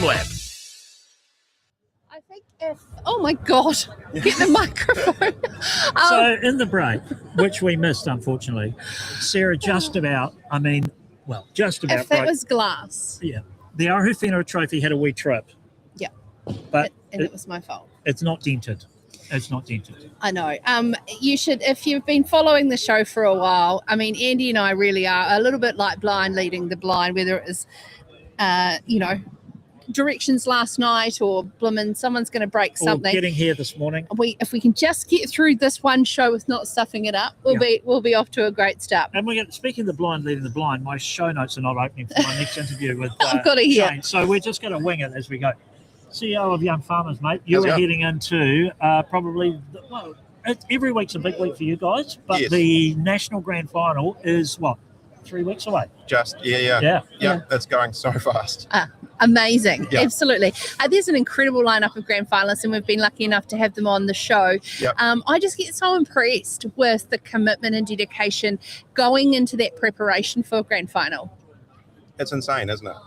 Every year the level goes up and up and up, and the professionalism is just, I don't know how they do it, to be honest. I couldn't do it, that's for sure. Yeah, sorry. We have here on the show with us, if we failed to say, the CEO of New Zealand Young Farmers, Shane Galuli. My apologies. Over to you, Andy. Oh, well, I did say that, but anyway. Okay. Yeah. That's all right. That's right. I know who I am. So I'm No, okay. but some of the people out there might not necessarily know who you are, but you do Most of them won't. you do have the nice jersey on. So you've got all of the grand finalists here at Field Days today? Not today. They're coming in for the rest of the week. So Right. I'll be here tomorrow and Friday. And they'll be wandering around. Are they? What's the? Having them here obviously is part of their event, but do they actually do anything for the final? Is there any part of the finals here, or is this is just a promotional thing? There's no scoring or anything that takes place. It's mostly a promotional thing for them, actually, and kind of getting them out across the industry. It's also recognising the fact that they are champions in their own right. They're regional champions. They've made it to the top in that regard. So it's nice to be able to bring them somewhere like here where the best of the best is gathering, and they are the best of the best. So for them to be able to get out, make their name, meet some people is perfect. And then also for things like the community footprint, which is part of the contest, for them to be able to meet and greet and participate in community activities, it does help ease them into what is going to be a very, very tough month for them. Yeah. It's so important to have our young farmers on display while we're doing a lot of networking here at Field Days every year. And, often young farmers gets forgotten, but it is the crucial pathway forward. I've noticed, have you noticed, there has been a lot more appetite into supporting the next generation, particularly as the age of our farmers is getting on. Yeah, definitely. I think we're seeing it in a few ways. You're right about the aging demographic of farming and landowners. A lot of people are kind of coming to realise that they don't have too many years left.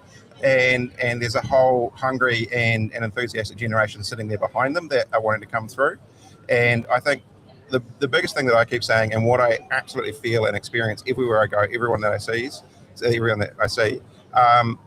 that whole myth around that young people don't want to go farming is not true. They are hungry. They want to do it.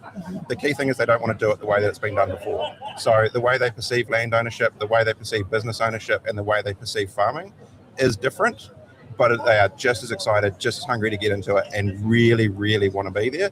And the cool thing is we're now starting to see the pull come through from the current farm owners, the current business owners. They're starting to reach down and leverage those people up through it.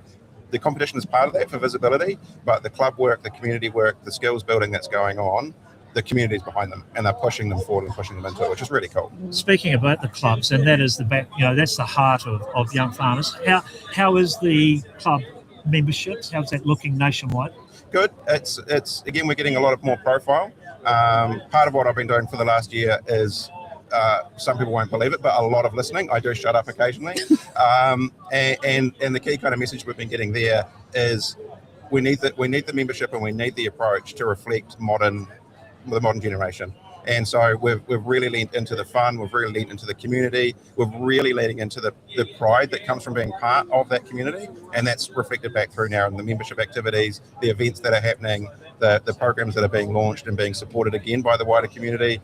Our existing sponsor group has been amazing in helping us make that transition. We've had some new ones come on, so we've got some new blood and new thoughts around it. We've had a whole bunch of new membership people come in, some new leaders within the community. And we're seeing regions like East Coast going off, Northland is again starting to grow and build their own personality around it, which I really like to see. So everywhere I go, it just feels vibrant, it feels fun, and it feels like they're doing it their own way, which is just perfect. Because culturally, every region is very different in New Zealand, even though we are quite a small country. Hey, something that's just been announced today is Health Minister Matt Ducey and Rural Communities Minister Mark Patterson today here at Field Days have announced $98,000 to support 100 Champions Rural Wellbeing Program. Can you tell us a little bit more about how New Zealand young farmers are involved in it? Yeah, well, so it's our program, so it's pretty cool to be able to partner with them on it. That's good. Yeah, so it's nice. So where that came from is, again, it's actually recognising the strength of the New Zealand Young Farmer of the Year contest and the regard in which those contestants are held in their community. What we're seeing is every year we get about 150, maybe 200 contestants who come in to that contest. It's bloody hard. Like physically, it's hard. Mentally, it is tough.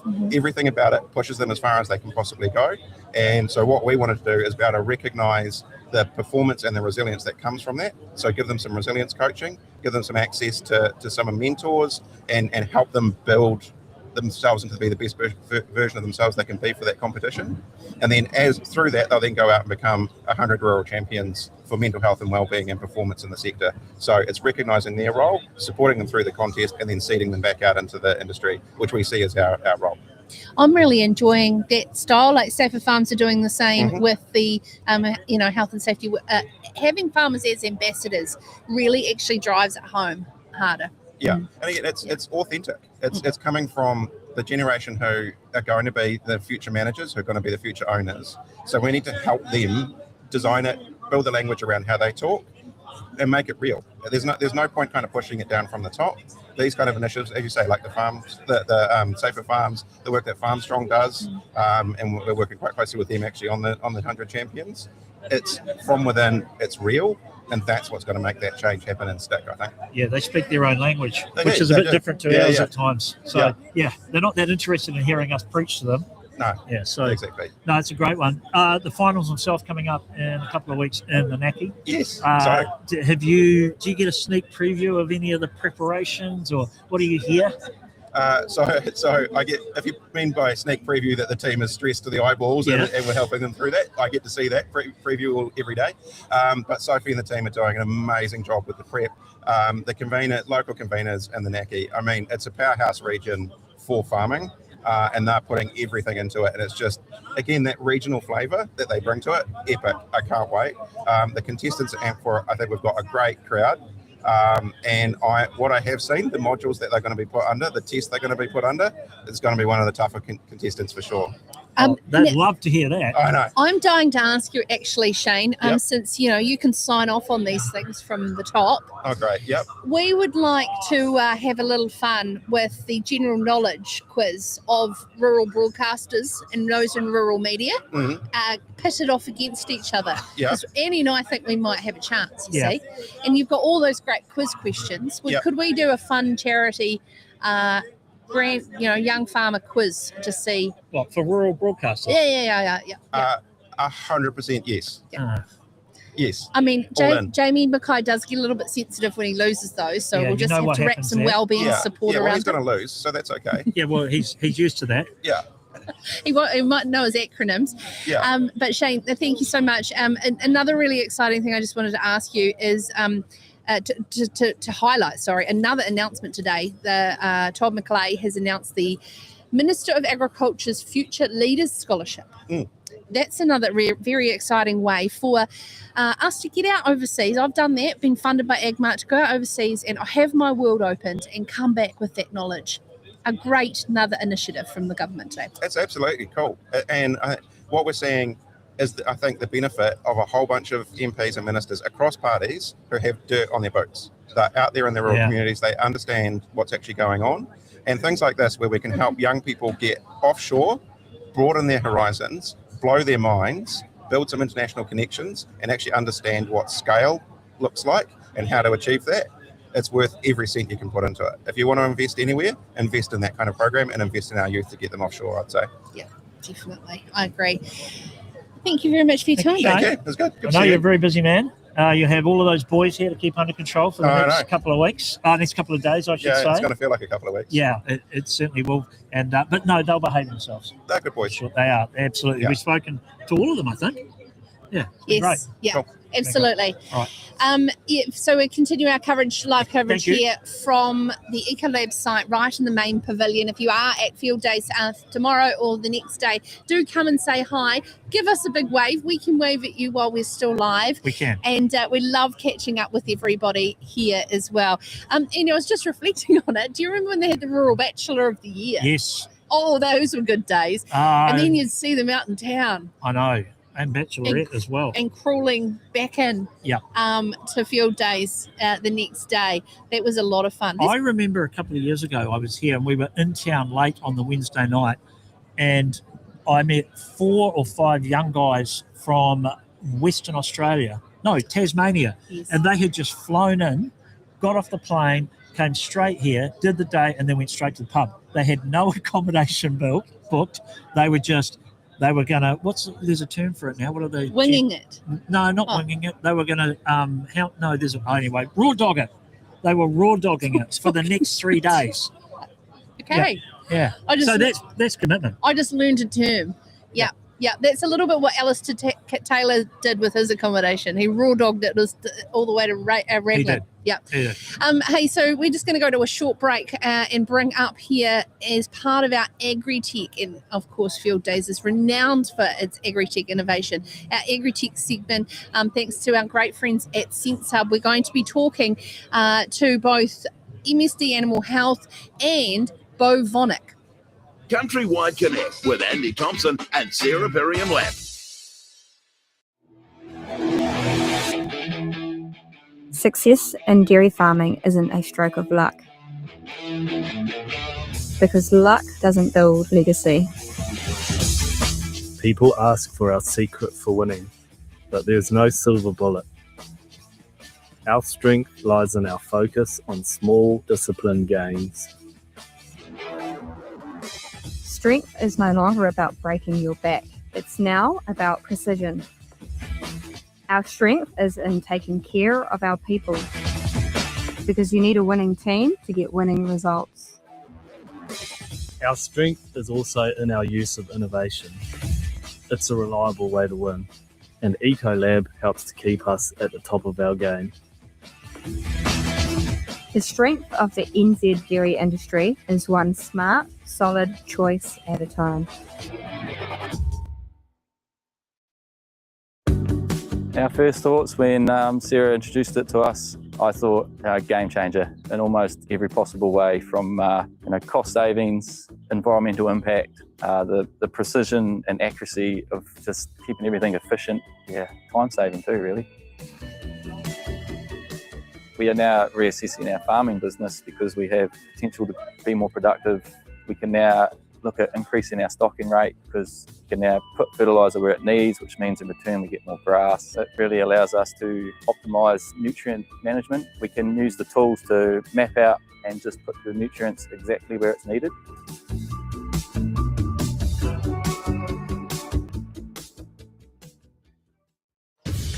Working the land is all go, all the time. Nature waits for no one. So to make the most of big ticket investments, we got you. Shop offers in store, online, Farmlands Pro, or with your rep. We're a fourth generation business, starting with my grandparents. In our family, innovation has been a mindset. We're always looking to adopt technology that allows us to apply our management practices with as much precision as we possibly can. You can't execute this vision without good support around you, so BNZ have been there right from the start. And we're very confident for the future because we have a very strong governance team, and we include the BNZ in that governance team to help us find a way to achieve our business goals.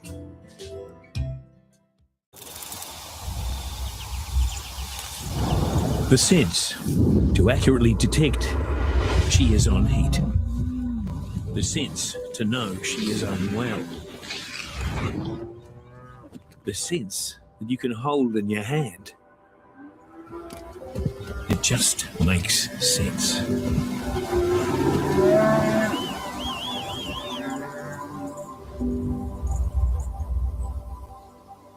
CountryWide Connect with Andy Thompson and Sarah Birmingham Lamb. The best thing about live broadcasts is the fact that you have to walk back if you're not factually correct on something. Andy Thompson, you were not You didn't correct. have to bring this up. Well, we could have edited it out. No.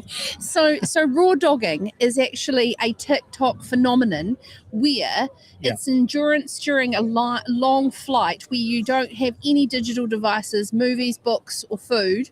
I was close. Or you can raw dog the same thing like you might have to do with no coffee before broadcast tomorrow after tonight's event. Okay. I don't think you will be able to do it. No, I won't be able to do that. In all seriousness now, though, Field Days is known for its agri-tech innovation. There's an innovation hub. It was very cool. I was in Auckland, Andy, and I saw Craig Piggott outside this is the founder of Halter, outside the cafe, and I reflected on it. In 2018, I did a live cross for the AM show with little baby Craig Piggott, who was in the Field Days Innovation Hub. And that was 2018. And look, $1 billion company now, these things from Field Days. No wonder there are so many international delegates that are here at Field Days that want to make sure that they are in the best country in the world producing the best quality agri-tech. So we are very excited now to have, as part of our Sense Hub agri-tech segment, our next guests. We'll just throw to our sweep. We will not throw to our sweep. Right, no, we won't. We're not getting... So things are going well, but that's what happens on a live broadcast. Anyway, today at Mystery Creek Field Days, there's an announcement for dairy farmers from two well-known agri-tech companies.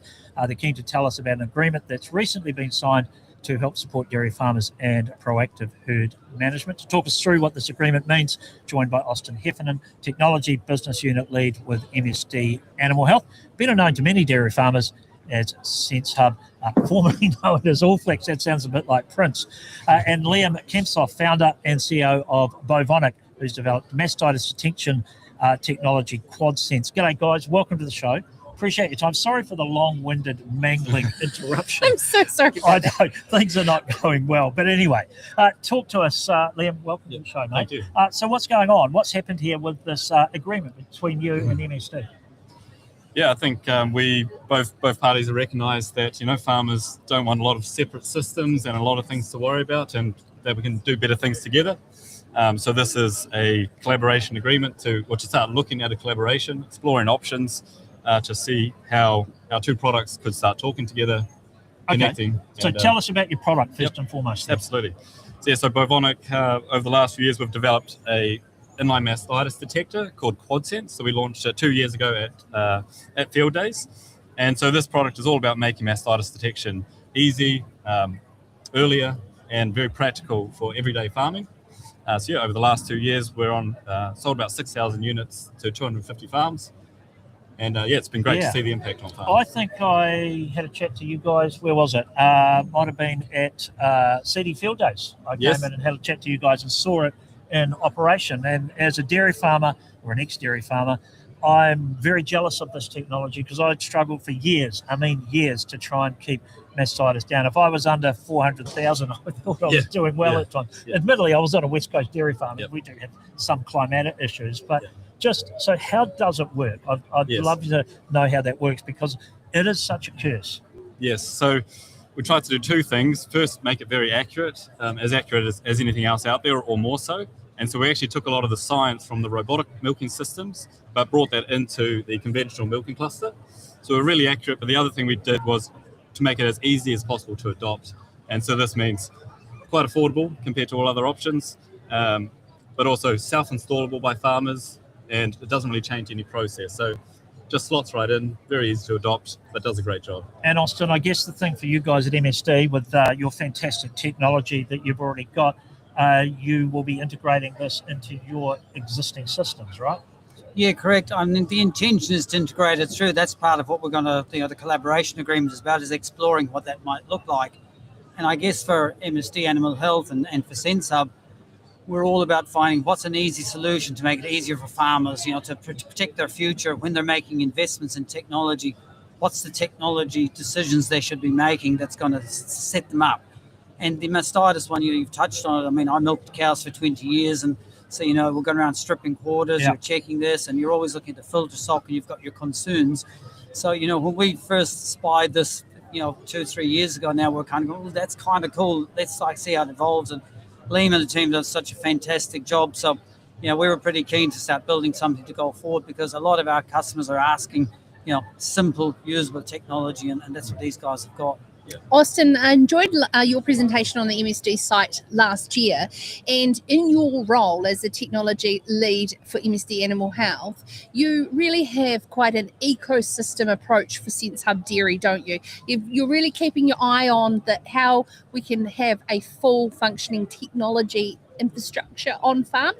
How do you go about working with the right partners, and how did you know that Bovonic would be one of those? I think we look for simplicity of application as one of the big parts, because if this, we've been in this space for a long time, and I've worked in other technology companies, and the barrier has always been it's hard to use, or you have to be a supercomputer user. And yes, these things have gotten easier, apps have gotten easier, but it's still at a fundamental level has to be a simple technology to use. So when we look around at opportunities, we're going, what's easy to use, but I guess we start from what's the question we're trying to answer. And the mastitis detection piece continues to be a bugbear for the industry. You know, there's numbers out there, $180 million cost, I think, it is the industry every year. And so when we get asked regularly, you know, but how do we fix that?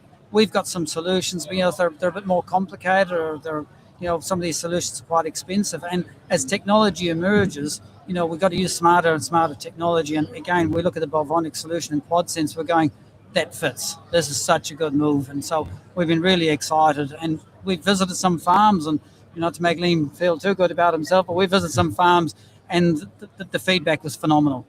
And even at this early stage, you know, it's easy to use. So once we get integrated, you know, once we work toward an integration, you know, can we send a message to the drafting gate, you know, so cows are selected, or get a cow announcement to come in the dairy shed? You know, that's the opportunities we really want to explore from here forward. And to say, you know, from our side, our product has done a really good job in the herringbones, where it's, you know, it's an instantaneous alert that the farmers can respond to. But really, that next step for us is, how do we make that even more useful for the farmer? And that is exactly as Austin said, sending it to a drafting gate, connecting it to an individual animal, tracking those alerts automatically over time. You know, that's really going to take you to the next level, and Sense Dairy is the best platform for that. And then the integration of where that can go as well around making wider farm management decisions around why they're getting mastitis. Yeah, once you get to the bigger farms, that's absolutely essential. Much harder to do with, you know, instantaneous alerts or real-time alerts. Liam, I want to ask you about the importance of field days, the importance of the industry, and the business networking that has obviously happened to lead to this collaboration.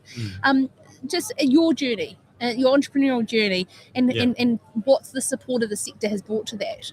Yeah, so I started Bovonic back in 2021, and I did the first 3 field days in the innovation area, and I'd load up all my banners and my VW Golf and do the whole thing, and now we've got 8 people on the site, and it's incredible to see, and it's been a great journey. And I think it was right to do this announcement at Field Days, because it's, you know, being upfront with the industry about what's coming up next, let the farmers come and discuss that with us.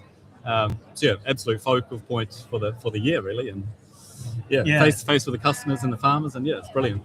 And the thing about Field Days is you'll get instant feedback from the farmers, right? Exactly, yeah. There's nowhere to hide.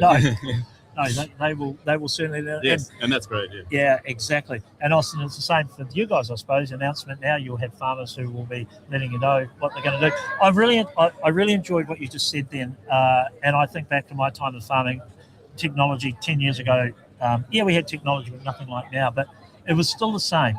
If you could, no matter what the result was, if it was too complicated, and no matter what you'd spent, it'd just sit on the shelf. You know, it could have the best result ever, but if it was too hard to use, you'd just never use it. So that, I suppose, that marriage between simplicity and user-friendly and the result is what you need. And obviously, you're looking to integrate this product into your systems. Yeah, and I think the important part to add to all this is accuracy is important. Yeah. Because false positives are the bane of people's existence in technology. So you get an alert that says this cow might have something wrong. And if you're particularly working with a lot of staff, owner-operators are very good at drawing the value out of a piece of technology. But if you're working with a lot of staff, and even the good staff, the committed staff, and it says there's 10 cows here and there might be something wrong with 5 of them, straight away the commitment starts to go on how they follow it up, and, you know, do they follow up that piece of information on a Saturday morning or a Sunday morning, or does that become a Monday morning solution? So, you know, we're really focused on having something that's important on that accuracy piece that says, if we're giving you a piece of information, there's a very, very high likelihood that there's an activity required with this animal.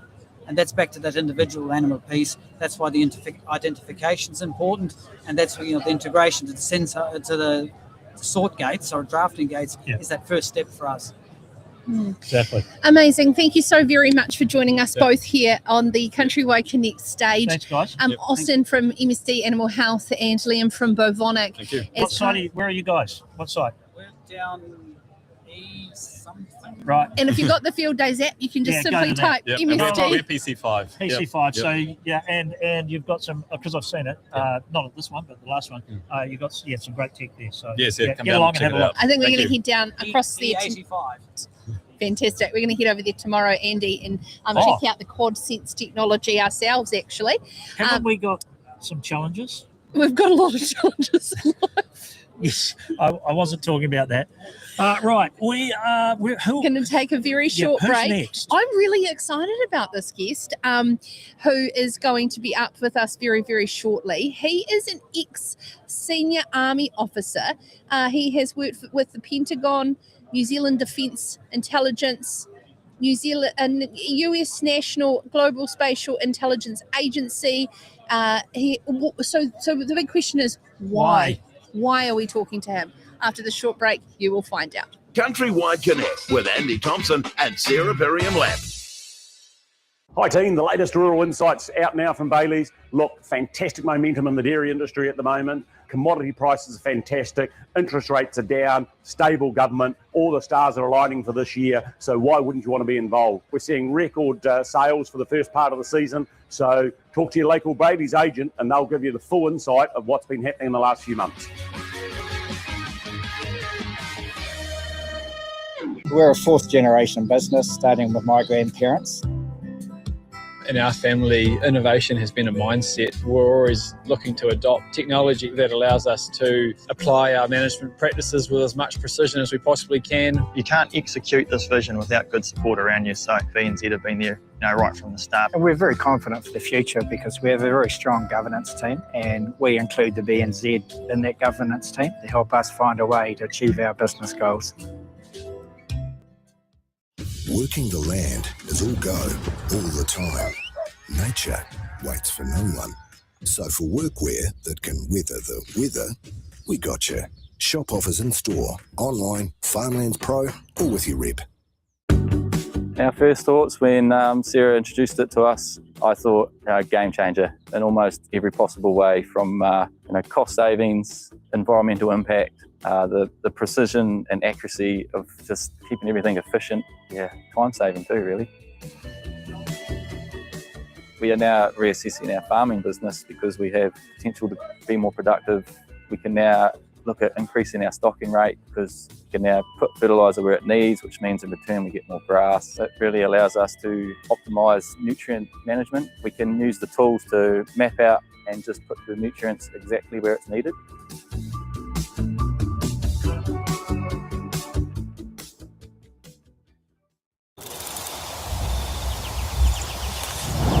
The sense to accurately detect she is on heat.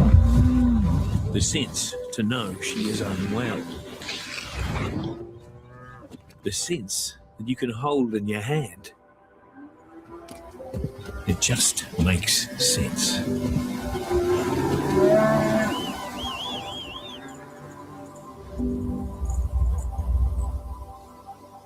CountryWide Connect with Andy Thompson and Sarah Perriam-Lamb. Well, welcome back to CountryWide Connect. In the last part of our show, as we're broadcasting here on day one of Field Days, thank you so much for tuning in wherever you're listening or watching around the world. And if you are listening and watching on our app, good on you. I've had so many people, Andy, mention that to me today, that they've got the app, they're listening, they love it, they love taking it on the go with them as well.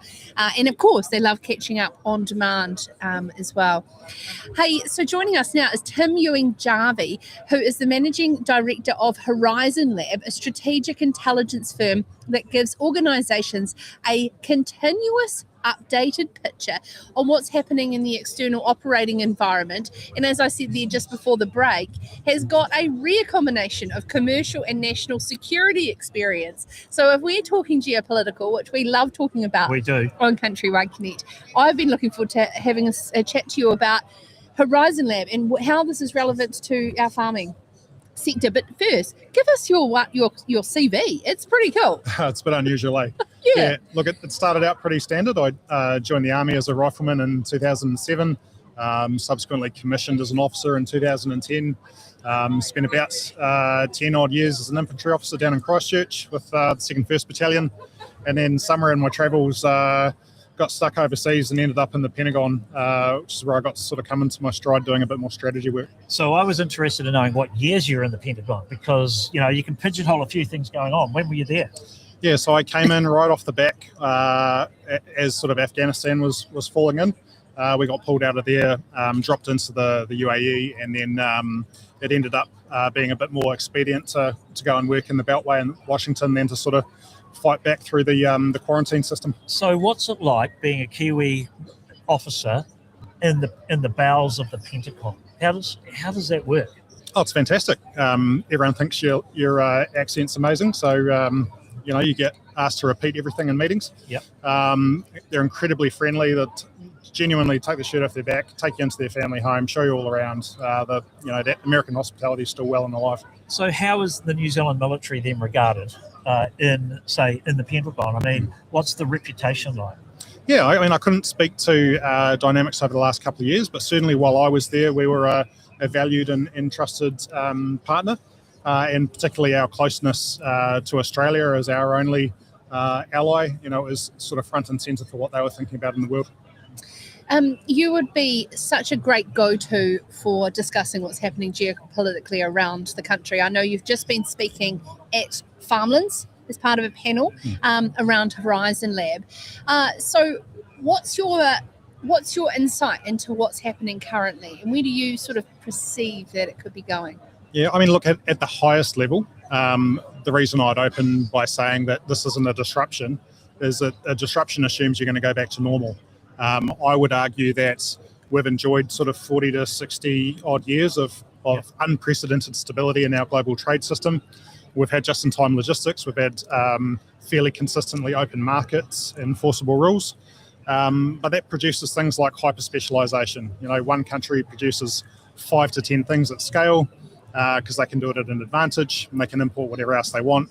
You get high levels of vertical integration. So like Saudi Aramco, they're involved in drilling, refining, chemicals, value-added products and logistics out. And so you get this dynamic where you've got a huge company on a tiny part of the map making a huge amount of a tiny number of things. And so as soon as you inject some climate change related stress or an epidemic or some conflict, that's a massive systemic risk for everyone else around the world. And so we're going to see that pattern flow through, because we're moving away from a unipolar, the US is the sort of sets the rules for trade and enforces them, to a much more contested one where you have the US, China, the EU, India, increasingly acting in their own self-interest and using force and power to achieve it. So you're sort of effectively saying it's not going to go back to the old way. The WTO is effectively defunct, and no need for a rules-based system. Yeah, the WTO's looking a bit fragile. I'm not saying it's gone, but they met in I think it was Cameroon a few months ago to basically talk about reform to get trade fragmentation under control, and walked away basically saying, look, I think we're going to trade amongst like-minded partners. So, you bring that all the way back down to New Zealand. We're an isolated maritime trading nation. We rely on stability to get our inputs onto farm and to have access to those external markets. And I'm not saying that's falling in on itself. I'm just saying it's probably going back to the way it was. A lot of older farmers would probably remember from the 60s back. You just had to make operational decisions on bets on what was happening overseas and shipping patterns and relationships. Tim, so the problem with this is I'm going to want to talk to you for an hour, right? Yes. That's the real problem. We don't have an hour. But you said to me in the 1 minute, I said, give me the executive summary of what you do in 1 minute. And you said, the first thing you said, the war in Iran can go one of 4 ways. Please tell me what those one of... You left me hanging. Okay, sure. Look at the thinnest, highest level executive summary. One of 4 ways. The best case as we assess it is you get your durable deal. I'd probably place that in about a 10 to 15% probability band at the moment. Your worst case is a return to escalation or conflict across the region. I'd put that in the same band, roughly 10 to 15%. The base case that would advance is sort of like a fragile deal. So a deal to make a deal, but it's more like freezing the conflict. So you don't necessarily deal with some of the underlying tensions. And I'd place that around about sort of 40, 45%. And then there's a hybrid where you maybe get a deal up front and then it kind of comes a bit unstuck and reverts to conflict later and down the line. And you could probably place that around sort of 25 to 30%. It's quite terrifying, to be honest. It is. And it looks like it's similar to Ukraine, Russia, and the concept of freezing. I'm interested in what freezing would actually mean. Yeah, because it's not really a deal, is it? Just stop killing each other. Well, with the Iranians, you've got to remember that it's not like a Western liberal system. So you've got the revolutionary leadership. You've also got a bicameral or a two-house parliamentary system. And then you've got the Iranian Revolutionary Guard Corps, whose sole job is ideological. It's to support the revolution. And then you've got a military. So getting all of those power holders to agree on a deal that might seem rational is really hard, because they really see themselves as the protector of Islam around the region. So you did a presentation at Farmlands this morning. Horizon, your company, what do you do for New Zealand, some of New Zealand's major companies, especially in the ag sector? Yeah, I mean, we primarily work across New Zealand's agricultural value chain. We're brought in quite early by Ravensdown and Farmlands. And the idea is that, we don't want to be shocked by the latest thing that we see in the news or the latest tweet. We want to have early warning, understand what threats to particular categories or inputs are coming. And so that, I guess, your traditional cooperative model of I'll give you advice and inputs might shift towards, well, I'll give you maybe a spot of intelligence and some options, so we don't sort of leave you hanging. So how would that look like for Farmlands and for the cooperative with regards to intelligence that farmers can make decisions based on their control? Yeah, I mean, a practical example might be, rather than saying, hey, look, this has happened and now the prices are going up, is, hey, from what we see, there could be cost pressures here. We've already thought about it, and there are substitutes, deferral options, innovations that we want to pilot. And so making sure that cooperatives are still pushing relentlessly on, profitability and quality, rather than just a shrug, well, sorry, that happened, now we've got to pass the cost through. It's fascinating using this sort of insight and intelligence it's a different way of thinking. And it's almost sad that we actually have to do this now. You're right, that 40 to 60 years of unprecedented stability, I don't think we knew. Did we really understand how lucky we were at that time?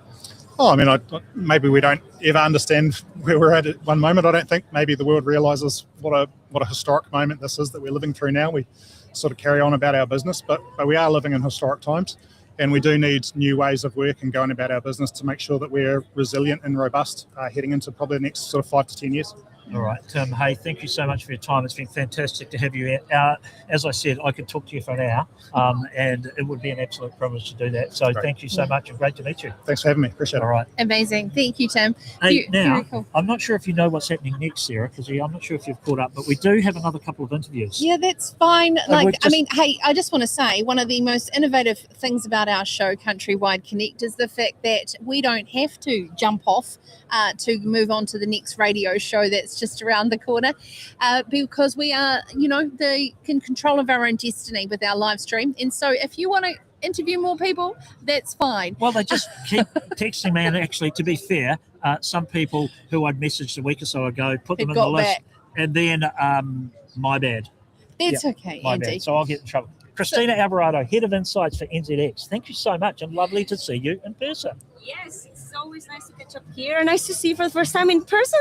Yes, so exciting. Thank you. And thank you for always coming on our show and providing great global dairy insights. Our pleasure. What's it like for you, who are living and breathing the volatility of, say, commodity prices, but then to be in an environment like the 2026 Field Days where the vibe is just so positive? So it's like the numbers transpired into human form. Yes, it is a really good question. I think in New Zealand, we've been so lucky that despite all the stuff that is going on around the world, we've actually seen the good end of it, because for all the conflicts that happen, people are looking more at us because we're in this very beautiful, isolated part of the world where nothing happens, and hopefully they'll keep that way. But that means that for us, we can see the economy grow. The dairy side has had a really great run in the last 2 seasons. And a lot of it's actually because of the conflicts.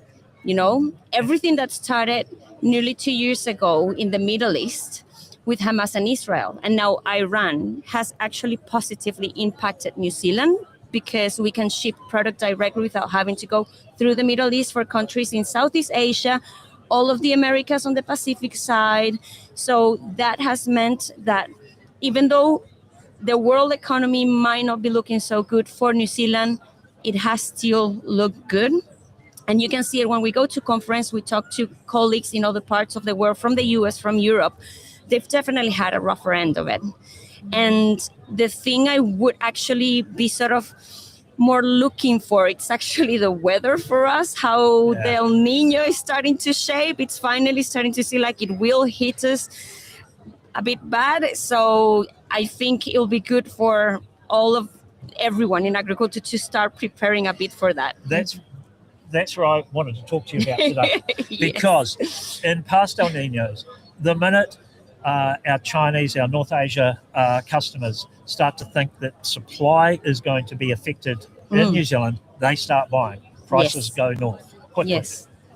How long until we see that? Are they starting to look at that now? What are you guys hearing or seeing in the futures? Well, it has been a shift between products. We've seen a few weeks powders go up and fats go down, and then they flip around.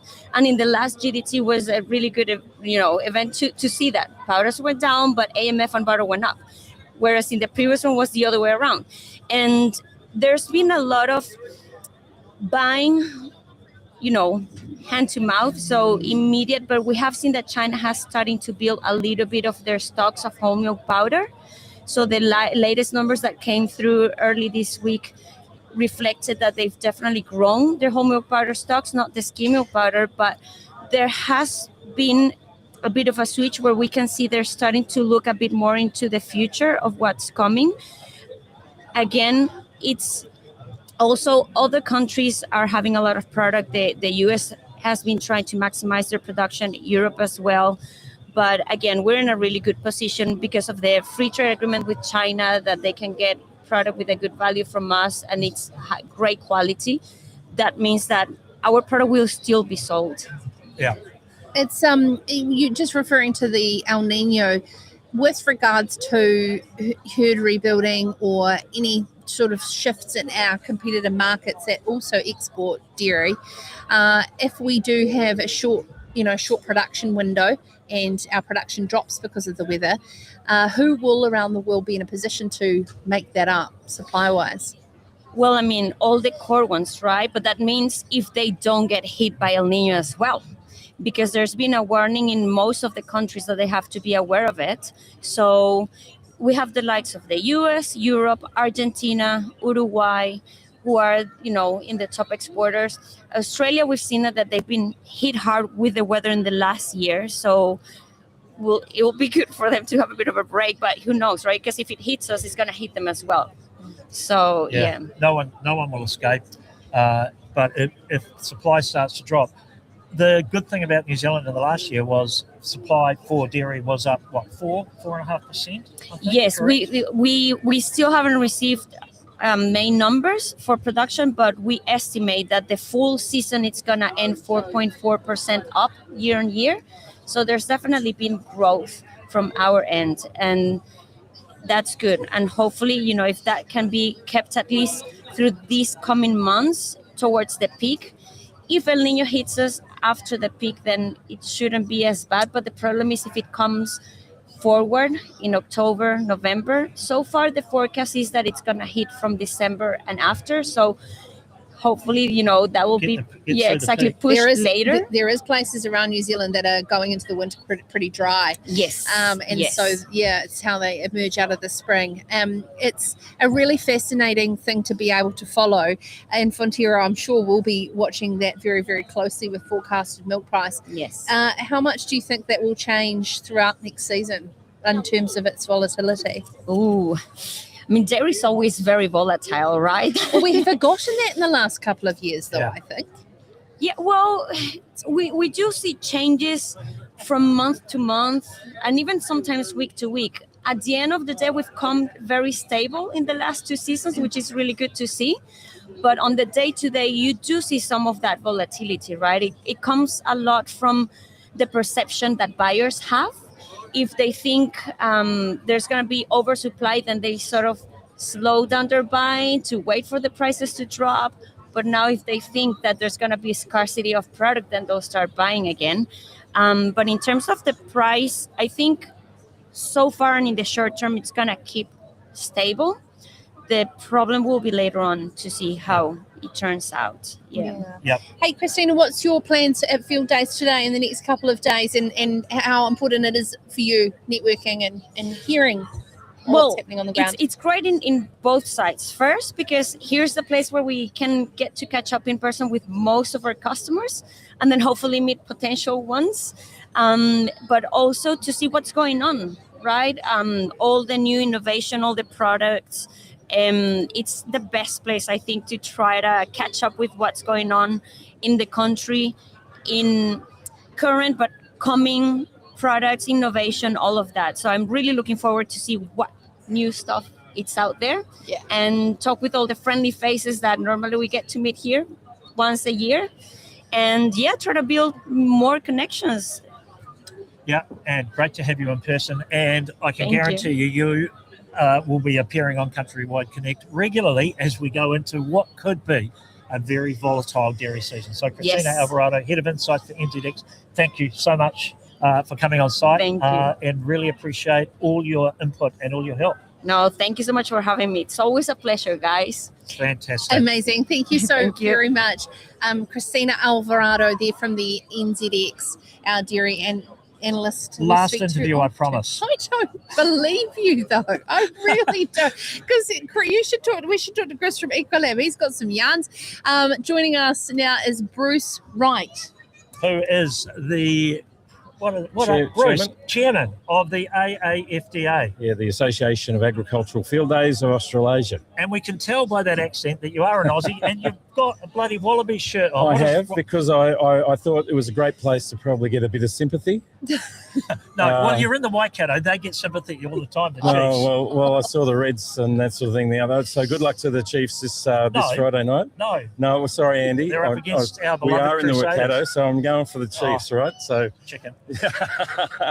man. No, but it's great to see the rugby happening. It could be a bit better in Australia, and we're hoping that something changes in the next 12 months leading into the World Cup. All right. I gave you an intro there for an acronym. Yeah. What is the acronym and why are you here? So the Association of Agricultural Field Days of Australasia covers all of the 35 field days in Australia and the 6 or 7 in New Zealand, of which around 30 are actual members, and the rest are sort of obviously they're biennial or triennial, whatsoever. So we're representing in the advocacy group, representing the interests of field days, of which New Zealand National Field Days is one of them. Yep. Bruce, what do you need to advocate for, and who to, and how?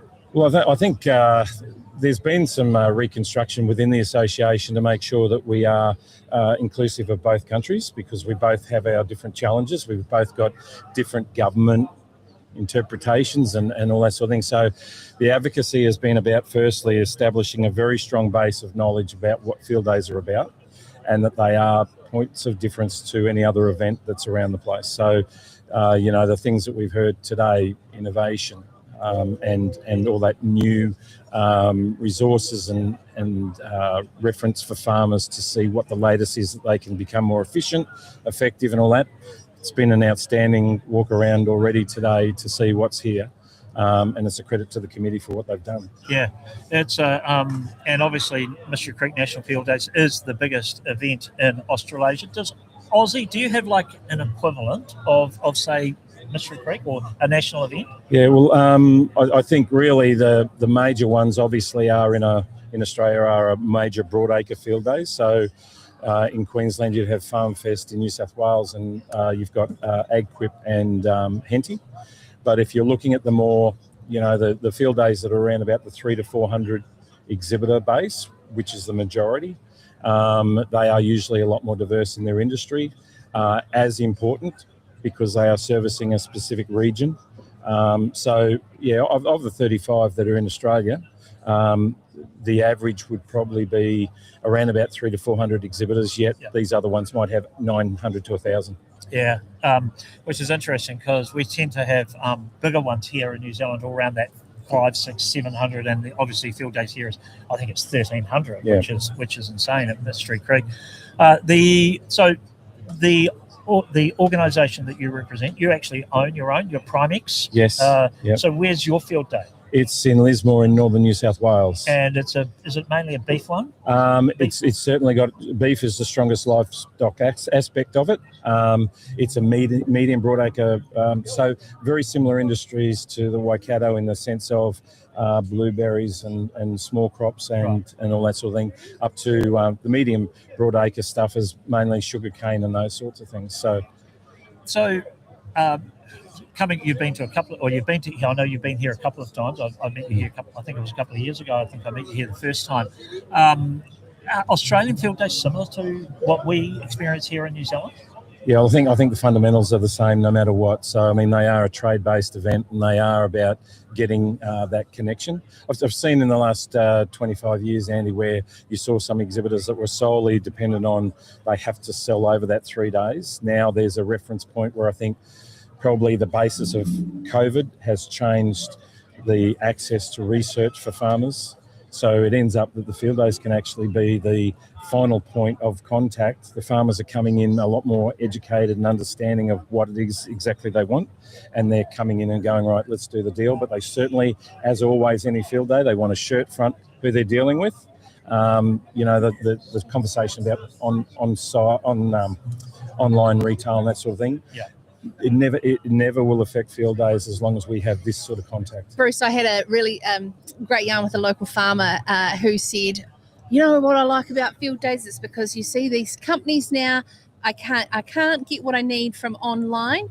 No one picks up the phone. I come here and I have got my list of those people that I'm interested in their product. I've seen their advertising and I know I can walk straight up to them and get the answer I need. So that human touch, I don't think will ever go away. No, I think it's as long as the field days remember that is the key thing. Yes. Sometimes we can be trying to be a bit more new, flash, and what ends up being just stick to the simple part of what we're about. Yeah.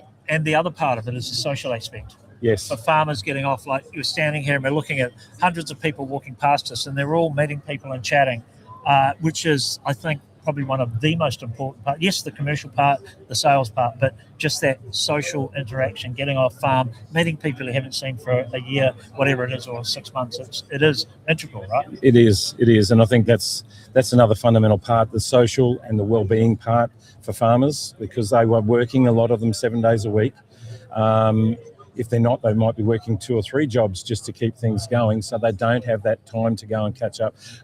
Literally going around the last couple of hours, I've probably seen at least half a dozen people, hands out, hugs, how are you, haven't seen you for so long. So that's exactly right, and that's a fundamental part of what makes these events so special. Just before we go, and I just want to talk to you about another part of field days, which I think fascinating. There's a couple of things. Like, I know a lot of people talk about field, and particularly a 3 or 4 day event, the last day when the townies come in, and that some people go, it's a waste of time, you shouldn't be here. I flip that on its head. I think that is one of the most important days of field days, when the people who don't experience agriculture, don't experience field day, don't experience hands-on, get to come and experience it, right? That's almost an outreach. Yeah, it is. And that's the educational part of it. It's not just about bringing education and innovation to the farmers, but also I think there's a lot more of an appreciation from consumers about knowing where their locally produced foods and everything are. I mean, we've had in Australia, obviously, in the last few years, some farm invasions and that sort of thing, questioning about the morals and ethics of farmers and all that sort of thing. This is the best place for the farmers to have a voice. And certainly, with what goes on the last day, absolutely critical that consumers have that access to find out right here where the farmers are as well. Yeah, absolutely. I think we're maturing, I hope, as a species, in the fact that we're understanding that some of these ideological policies can have adverse impacts, and of course that has an effect on how we grow and consume our food. So yeah, it's great to see all the children that come in and nick all the free pens and the free stickers and lollies and bits and pieces, but these guys are picking up and absorbing so much around agriculture in New Zealand. Absolutely. Bruce, have a wonderful time. Thank you very much. You've got a great couple of days ahead of you, I'm sure, and it's great to see so many international delegates here as well. I understand the Indians are here with the free trade agreement, the EU. Yep. Everyone wants to be involved with us. I think it's because we're so friendly. Yes, the Kiwis. absolutely. Look, I mean, what a great place to promote agriculture. Always loved New Zealand and how you guys go about just the pasture and everything else. Everything stands out as an agricultural heartland, really. So congratulations to you guys on your new venture. Thank you. And wishing all the field days across Australia and New Zealand all the best. But at this stage, we're just looking forward to We'll have to get you to weather. come and visit at AgFest. Absolutely. Always open to an invite and an excuse. There's nothing quite like West Coast hospitality. Yeah, that's we'll for look sure. after you. Beautiful. He'll feed you hoo-hoo grubs. That's Andy. Thank you very much for Thank that, you. Bruce. Thanks very much. And Bruce. I'm just going to check in with my co-host that that is wrapping think our that's it. show today. But I just want to say, because we were stuck here, not stuck, we were thoroughly enjoying ourselves. We weren't able to go to an important announcement by the Prime Minister that happened about half an hour ago, which is an announcement of funding to support the sector. I'll just bring it up here. It is around optimising land use to power rural productivity, investing $143 million in 6 commercial projects to show how to lift further productivity. It is across the sheep and beef, horticulture, forestry and whenua farming and aquaculture and dairy, and all are able to basically unlock productivity. So we've got the ability to ask our politicians over the next couple of days. This was the thing that Todd McClay mentioned at the dairy industry. This one. Yes. I might have broken when he the... slipped it out. Oh, is this the one you broke the embargo on? Yeah. I broke the embargo at the the climate change conference on something else. No, it wasn't breaking it. He let it slip. But basically, the big announcement is around greater land use flexibility and how to back farmers to have mixed land use. All right. So, yeah, we've got lots. But we've also got another thing here too around that we'll have to talk to Andrew Hoggard about tomorrow around the Paris Agreement and where ACT stand on that. So this is the place where everyone's dropping their press releases, launching their products. We'll try not to break the embargoes. So tomorrow, join us from 11. We have got a jam-packed show, and we are going to go over time again. We've got Stephen Guerin, CEO of PGG Wrightson's, Duncan Ross, COO from Bailey's. We've got Chippy, Chris Hipkins, on the show. I haven't met Chris in Haven't you? person, He's so I'm a really looking nice forward guy. to meeting Chris. Mark Leslie, CEO of Pamu. We have got our guest newsreader as Who well. could it be? Who could it be? Yep. Andrew Hoggard, Brad Olson. I saw you glad-handing Brad Olson, CEO of Infometrics. Tim Dean from Northsphere. You're paying for your gloves. I've got to pay for my beautiful gloves. Yep. They've got And I a need some socks. very cool launch where we can bring some patriotism back to wool and sport. Okay. So very exciting. I've seen Bruce Wells here. Potentially. Hopefully we can get Bruce Okay, in. there's green there. Yeah. And Kate Scott, you've been talking From to Kate? Horticulture New Zealand. So CEOs, chairs, politicians, our innovators, our young people coming through the sector. We are talking to everyone here on CountryWide to connect right in the heart of the main pavilion at Field Days, having a fantastic time thanks to our friends at Ecolab. Do you think it's time for lunch? It is. Come and see us at Ecolab, though. Yes. It's a great site. Darren and the crew will look after you. Right. We'll catch you tomorrow. Same time, same place. CountryWide Connect, connecting farmers and growers to what they need to know to grow. Your daily innovative rural show with Andy Thompson.